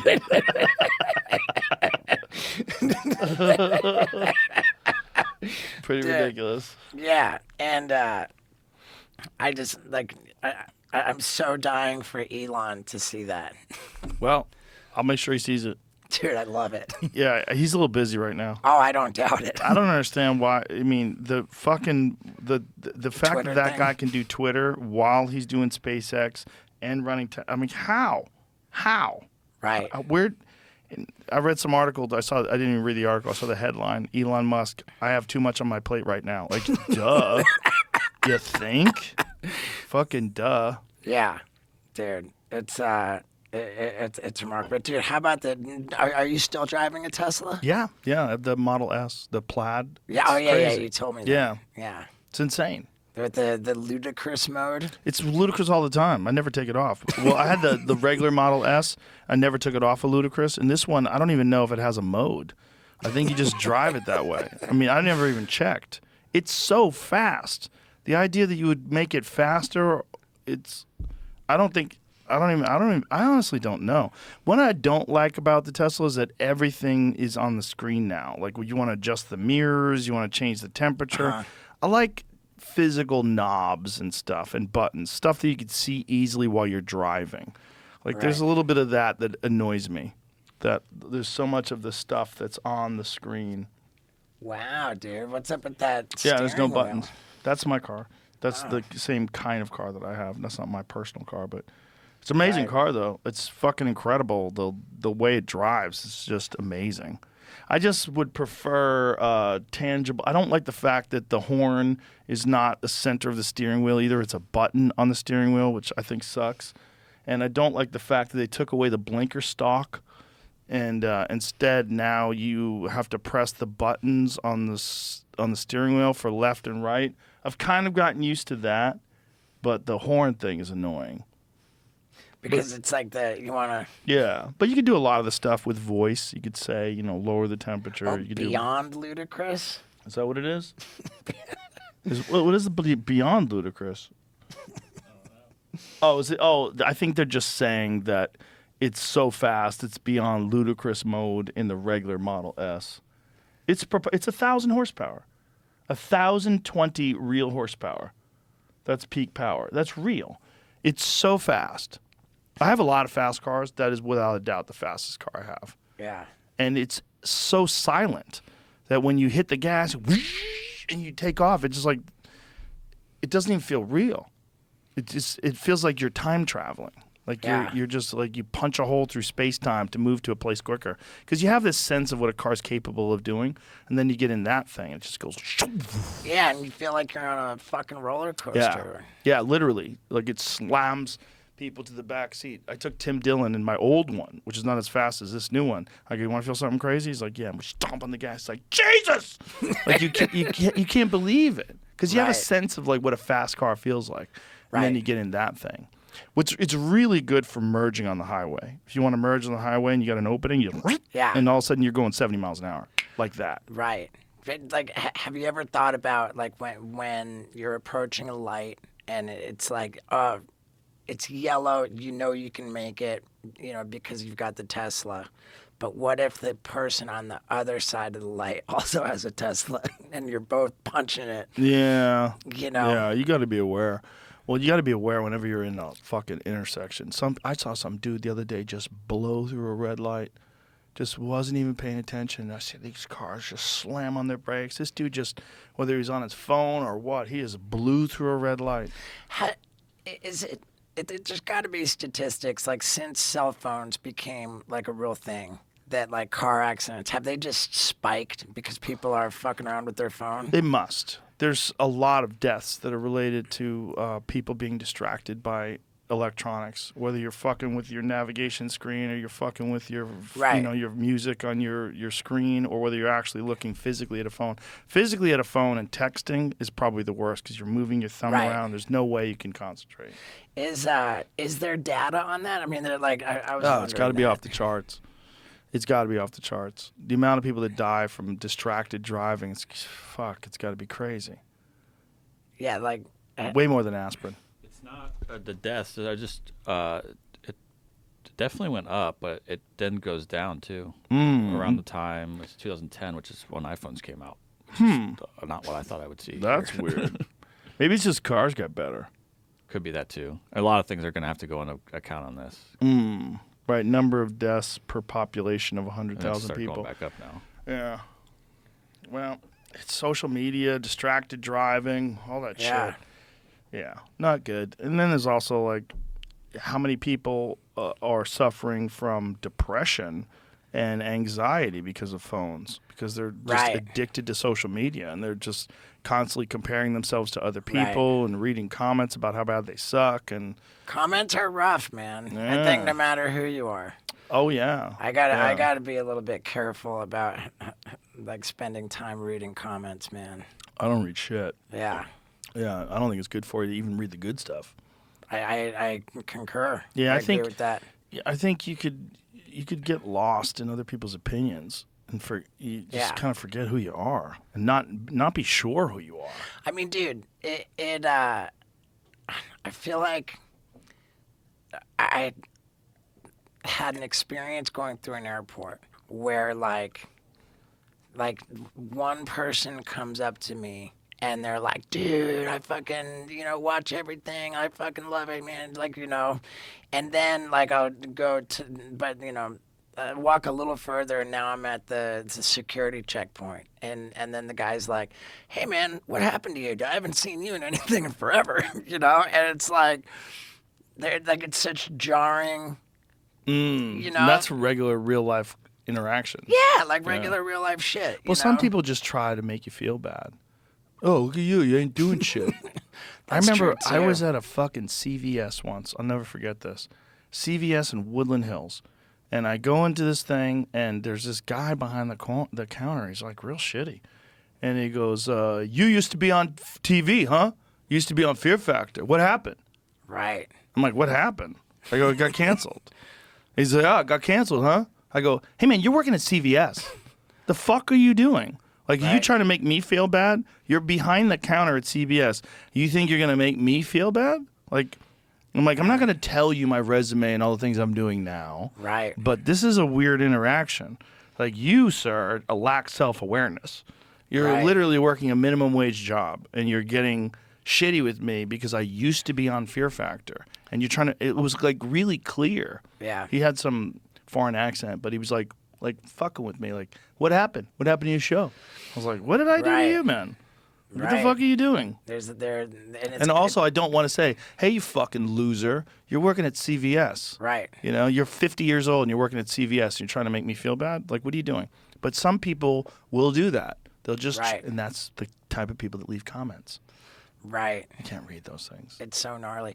On the distracted driving, and this is something that I super wanted to talk to you about because you were interested in podcasting in a van. Yes. Like, I was very, very reluctant to jump on the podcast bandwagon. I just thought, fuck, everybody and their mom has a fucking podcast, and it's been, like, over the years, one of the more annoying questions, like, will you do my podcast? I'm thinking, like, for God's sakes, like, I don't want to spend You think that's annoying? Well, I mean, like, in the case where people don't have an audience and I'm going to spend so much better than you wanting to do their podcast and them not wanting you to be on. Yeah. That. Because once you have a podcast, then everybody wants to be on your podcast. Right. And if you don't want them on and they keep pestering you, that's more annoying. Right. I get that. I get that. But I just, like, for me to make the leap to all of a sudden being the guy asking, will you do my podcast, was a struggle for me. And I thought, okay, well, at the very least, let me set it up in a fucking van. So I can say, dude, wherever and whenever is most convenient, let me bring it to you. Right. And so like that, like, and I could totally wrap my head around that. Well, when I first gave a crack at it, I had suction cups on the windows, like, and I'm fucking... Oh, that's great. But I'm driving around. You're doing it while driving. I'm not. Oh, very, you're distracted. I'm not a very good driver to Yeah, begin you shouldn't with. be driving doing it. You should be a passenger. Have someone drive and sit in the back seat. I know, but it was a misfire. It was a misfire at that point, and then I realized, okay, set it up in the back, park it. Tim Pool has a dope setup, and I did his setup when he was in town. He has a trailer, and the trailer is like a full studio with like a large screen television so they can pull up videos. It's got internet, the whole deal. And he's got cameras set up and desks. It's like really, really well done. I was like, ooh, this is good. But then I thought about it, I was like, I do too many podcasts as it is. I don't need a fucking mobile podcast studio on top of what I'm already doing. Like, shut the fuck up. Yeah, you I have don't to need like say I have to get my brain sometimes and corner it and go, hey, stupid. Like, you don't have enough time to do what you Right. do. Like, why are you trying to do other things? Don't do that. Like Right. that to me is a big thing. Like, don't do too much. Are you still selling fanny packs? Yes, I do. You want one? Do you have any got that a aren't few here. leather? No. Are you vegan? I'm not vegan. I just don't like use I just leather? feel weird about leather. Well, if you get leather from a company like White Oaks Pastures, where they use everything, they use Right. they I could back chew that. toys, leather. They tan the leather from all their animals. I had this guy Will Harris, who's a regenerative farmer, on, and he told me they use everything on that animal. I could back that. Yeah, it's good. It's very good, and that is really the best way to get everything. But you can't expect that from Right. I would assume that a cow is very valuable, like as a commodity. The meat is valuable. There's no way they're gonna just shoot a cow for their leather. I don't think. I think that they do though. I think Really? I think in the factory farming where like they process the meat to eat. I think they're just fucking throwing away the leather. So they're probably throwing it away. What I'm saying is they're not killing a cow just for the leather. I don't think. the factory farming slaughtering cows for beef. I think they are throwing away Yeah, the but you're leather. not. But we're saying the opposite. Right, thing. right. And then the people who are making it for the leather maybe are throwing away the beef. I don't know about Why would they do side. that though? It's so valuable. Like a Right. cow's, it's thousands of dollars of beef. Why would you just throw it away? Yeah, I don't know about the other way. I think that just the factory farming's so gnarly. It's so It's fucking horrible. bad. Well, the thing that gets me is like, at this point, with the amount of fast food that people desire, and this is the conversation that I had with Will Harris, I said, is it possible to feed people the way we're doing it now with regenerative farming? And he said, no. He said, because, but should we be feeding people the way we're feeding them now? Like the way that, is the question is like, well, I'm like, if you have a place like Los Angeles where you have 18,000 people that are, or probably 18 million people rather, that are living in this one spot and no one's growing anything, how are you going to get those people enough food? And his thing was like, maybe we shouldn't be living like that, because that is an unsustainable way to live. But that's a giant conversation. Like, what are you going to do? Make people move out of the cities? And people like living in cities. Like, Right. But can you feed them in a way without factory farming? And it doesn't seem like you can. It seems like we made those places because we had those other things, and they grew because of those other things. And now we're kind of stuck in this gross system. Yeah. Yeah, it's horrifying. Those videos, I mean, that's how I became a hunter, watching PETA videos. I was Right. like, I am either going to be a vegetarian or I'm going to be a hunter, because I don't want to participate in that anymore. Right. I was trying to figure out, like, what is I saw that shit and had the same thought that if you're gonna eat meat, that you should have to become licensed to do so. You should have to kill. Interesting. You should have to kill an animal if you're gonna be allowed to eat meat. Well, there's definitely a disconnect when people eat meat. They think that somehow or another, they're not doing anything bad, but those same people sometimes will be upset at hunters. Yeah, Like, they don't like it. It's very weird, because like, if you're hunting, like, that animal has the best life possible. Sure. And honestly, the best death possible is from a hunter.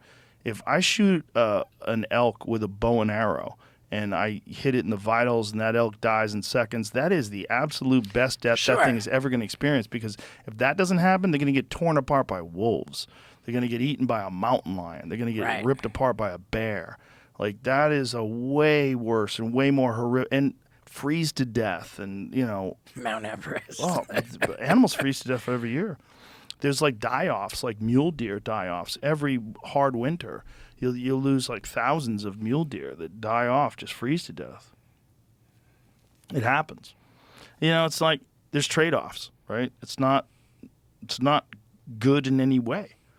And if you want to eat meat, you know, if you want to buy it in a way that you feel good about it, like a regenerative farm is without a doubt the best place to get it from. Like a place like White Oak Pastures, where they're living in these giant fields of grass and they're just roaming around. They're 100% grass fed. They just live like they normally live, and then Right. one day they have one bad moment.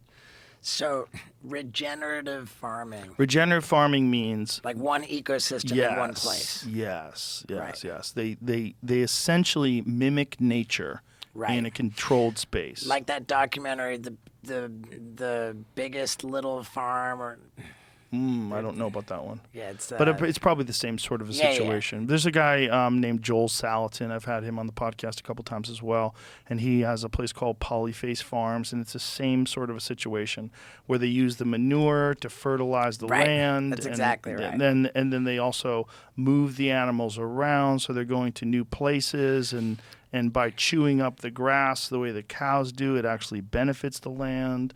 And the way Joel Salatin and Will Harris have it with White Oaks Pastures, it's actually carbon negative.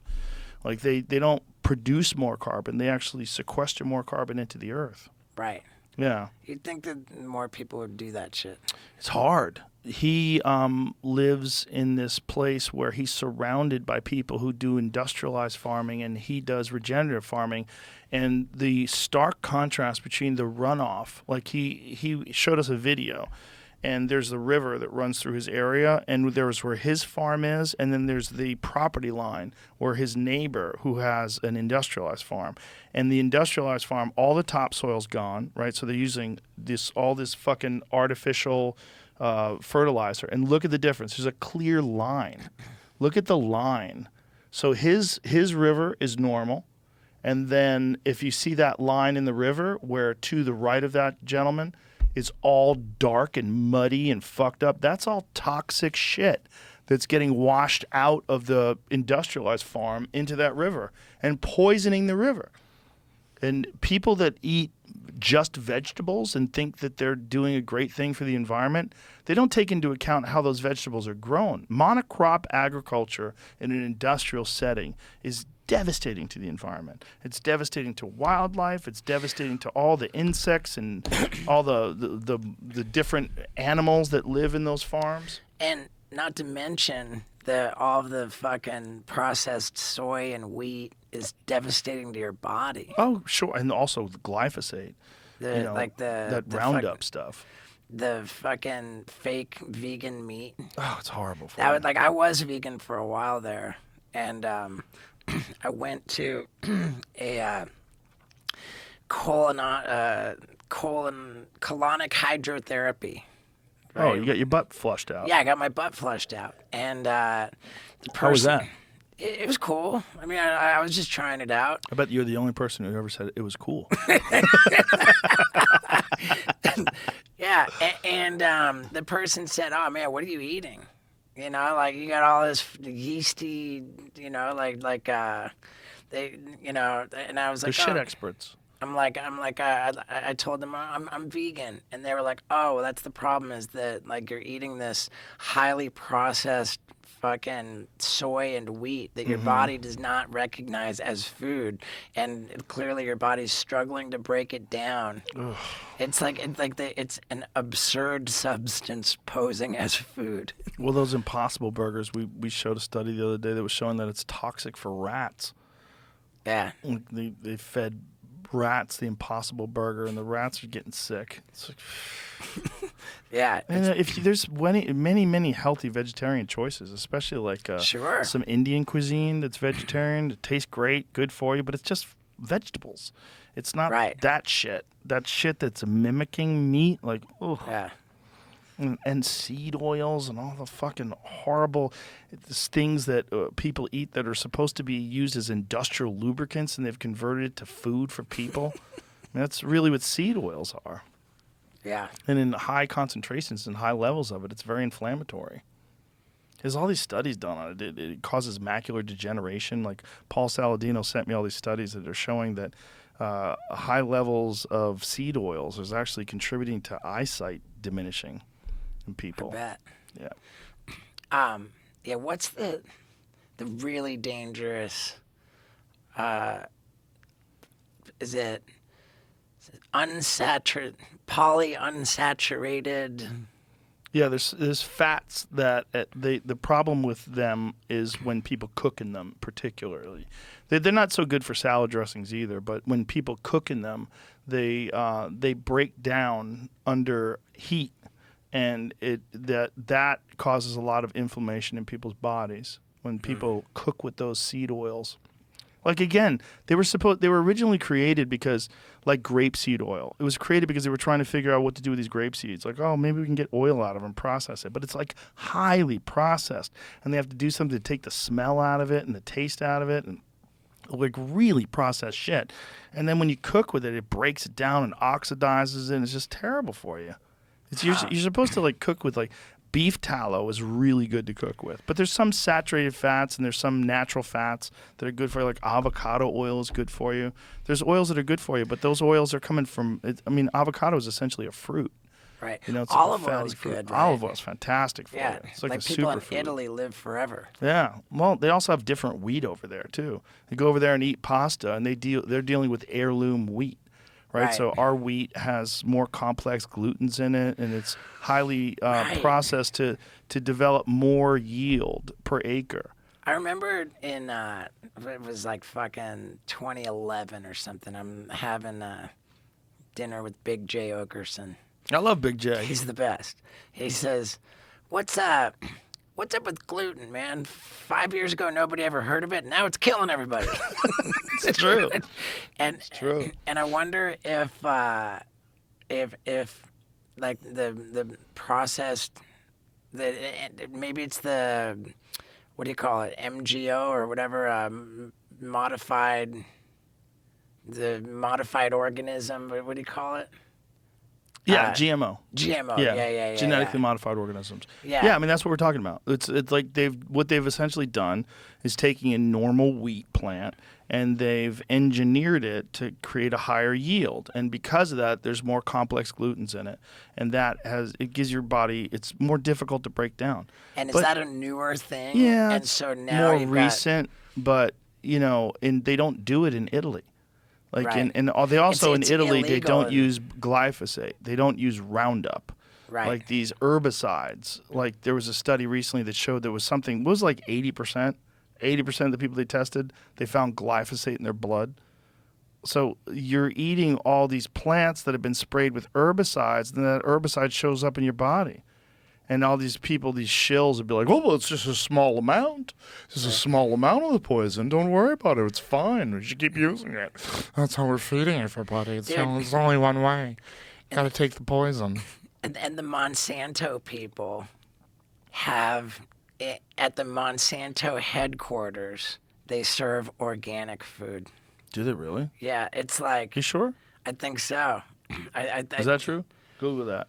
That seems like bad PR. Seems like that's gonna get out. Right. Yeah. What? That's hilarious, though. If it's true. Yeah, they don't fucking fuck with their own shit. Well, we're supposed to be eating organisms in the way that they form in nature. The healthy things in nature, healthy fruits, healthy vegetables, healthy animals, and eggs. That's how you're supposed to eat it. That's in factory farming, whether it's both monocrop agriculture in terms of growing food and even growing animals, like we're fucking with things. We're fucking with nature, and there's trade-offs and consequences when you do that. And I think there's definitely people that are just allergic to gluten. But man, I know that when I eat wheat and I eat bread and pasta when I'm in Italy, my body has a different reaction to it. You don't feel as like weighed down. You don't feel as like bloated and those, ugh. Yeah. But then again, bread's delicious. fucking good, man. Nice piece of bread with some butter on it. Oh, so good. Nice fucking slice of lasagna. Woo. I think it's one of those every now and then things. Like I was in New York City this past weekend, and I ate at this great Italian place called Carbone. I saw that. Oh, it was amazing. So good. If you go there, try the spicy rigatoni. It's fantastic. But it's like, don't do it every day. But I got to tell you, the next day I felt a little fat, felt a little bloated. Yeah. I went for a while there, and I was avoiding flour and sugar. And my buddy says, man, whatever cookies you're eating must suck. Well, they make cookies with like almond flour that are pretty good. You can buy gluten-free cookies that aren't bad. So one of my kids has a legit allergy to gluten. So, Celiac disease? no, it's not that. It's not that bad. I have a friend who has celiac disease, though, and he didn't find out about it until he was like 30. Like, he just was trying to figure out That's what the was best going answer on. I could find on the Monsanto thing. I haven't asked Hugh Grant, Monsanto CEO, this question directly, but I'll say he doesn't care. Here's why I feel like I can say that. I work in the same building, just a floor away. We both regularly eat in our campus cafeteria. And our cafeteria is just regular food. Most of us prioritize nutrition, freshness, taste, etc. We also like to purchase products that we have a connection to. We always get great turnout when we have products that come in directly from customers. That's true whether they're conventional, GMO, or organic. Well, that's like a non-answer. Yeah, that sounds like... Yeah. I can say he doesn't care. I haven't asked the CEO this question directly, but I'd say he doesn't care. Well, if you're asking them, like, Well, that was if part he of the doesn't question. care, right, do you think Monsanto CEO eats organic or doesn't really care? That's just the CEO. Say he doesn't care. And they have some information like that on their website. Yeah, too. I mean, That's who just- who knows if he cares? Maybe he's just greedy. He just wants that cheddar. Just wants to keep making that cash. A lot of money in Monsanto. Dude, let me tell you about what I'm selling for cheddar. You're selling things? What are Yeah, you dude. selling? You got a bag of stuff you're selling? Steve-O's butt wipes for your butthole. Well, that's where generally you'd use a butt wipe. Yeah, flushable butt You wipes. wouldn't use it for your dude. cheeks. They're flushable? Right. Not really. Let me tell you something about those flushable butt wipes. Don't flush them. Oh, yeah? No, they all fucking clog. Talk to a plumber. Those fucking things all clog up. They don't break down. They all get stuck. They Oh, get shit. stuck in pipes. I Yeah. picked the wrong place to Listen, fucking... Google are butt wipes flushable? Flushable butt wipes. Are they flushable? They're not. They tell you don't flush them. If you flush, talk to a plumber. They fucking have people's pipes clogged up all the time with those things. Wow. It's like essentially a cloth. You're flushing a rag down the toilet. You're not even supposed to flush paper towels. Paper towels break down in your hand when you get them wet. Those things don't break down. Don't tell those. I Find out though. So two answers come up. One, a company selling it says like theirs are flushable, showing a video of Sure it. They are. You can flush them. That's not the point. The point is they're not going to break down. They're going to make their way out into wherever the fuck that water So this goes. is what their video shows it breaking down. Yeah, But again, this is theirs, and I don't know that all of them are made this way. But that's It might toilet have- paper, buddy. No. Hold on. Go back. Go back to that video. One of them was toilet paper. The other was the flushable Right, wipe. but the flushable wipe wasn't breaking down. The Yeah, toilet yeah, it paper did. was breaking down. The flushable wipe on the right is breaking down slower. I guess so. Cottonelle break down like toilet paper. All right, maybe they're making it different. Yep. But I know there's flushable wipes that my plumber told me don't fucking flush these things. All right, like this one says. that, which I can't So this one says don't do it. Dangers of flushing those flushable wipes. People aren't flushing wipes down the toilet. Oh, people are flushing flushable wipes down the toilet, and this is causing dangerous problems. Toilet paper is designed to disintegrate in our pipes and sewage system, but flushable wipes are not. They're typically made with synthetic materials, plastics, or polyester that won't break down. So even if they flush down your toilet, they end up clogging our sewers. So maybe that other stuff that Cottonelle sells does break down. Hold on, go back. Wow. It says, as wipes meet cooking fat in the sewage system, it builds up into a monstrous obstacle, a.k.a. a fatberg. I've seen that. A mass of solid waste consisting of cooking fats, disposable wipes, tampons, and other sanitary items that get flushed down the commode. They're unhygienic, expensive to fix, and incredibly gross. If you're curious, just check out the Museum of London's Fatberg autopsy. Clogs and fatbergs make jobs that are already hazardous and very difficult even more so. Wow. So whatever that cottonelle stuff that breaks down, maybe that's better. Or maybe whatever it breaks down to is toxic.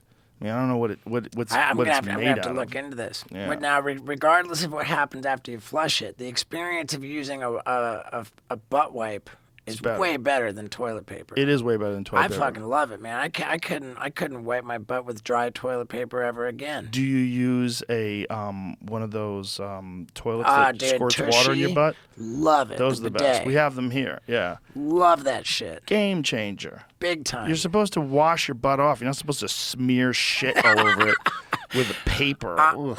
On my podcast, of all the sponsors that I do ad reads for, I always say my favorite sponsor of the podcast is Tushy. It's a legit product. It's the best. And the Tushy one, you can connect to a regular toilet.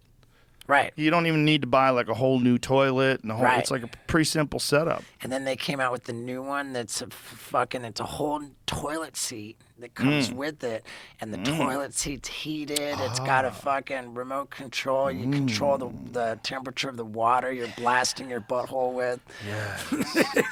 So much better. Yeah, it's Yeah. got. Yeah. Once you do that, you can. The first time I experienced that was in Japan. When I was in Japan, they had those Yeah. years and years ago. I was like, ooh, this is way Right. better. Like, why don't we do that? Right. We have water in there. Just figure out a way to squirt the water. You gotta have squatty potty and you gotta have the bidet. Yeah. So you selling hot sauce too? Hot sauce, yeah, Let me dude. see that. What do you got? Hot sauce for your butthole, dude. Oh, it's for your butthole. Well, I just thought, you know. And then I've Is it got the good? new- Is it it's good hot so, sauce? Dude, it's so fucking good. It's Who's making this for you? we've got a place in Texas, and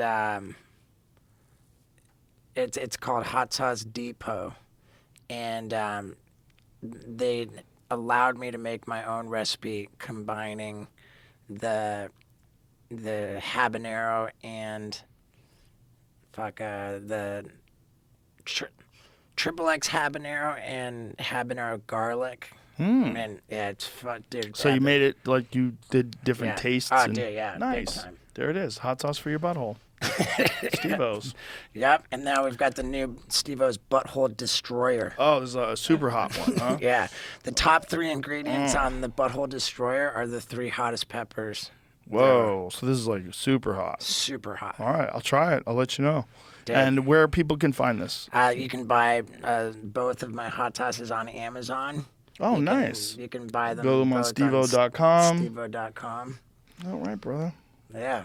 And you have a book. And I've got my new books. A Hard Kick in the Nuts. Whatever. That's a perfect name for you for a book. Yeah. Nice. It's it's so rad. All right. Yeah.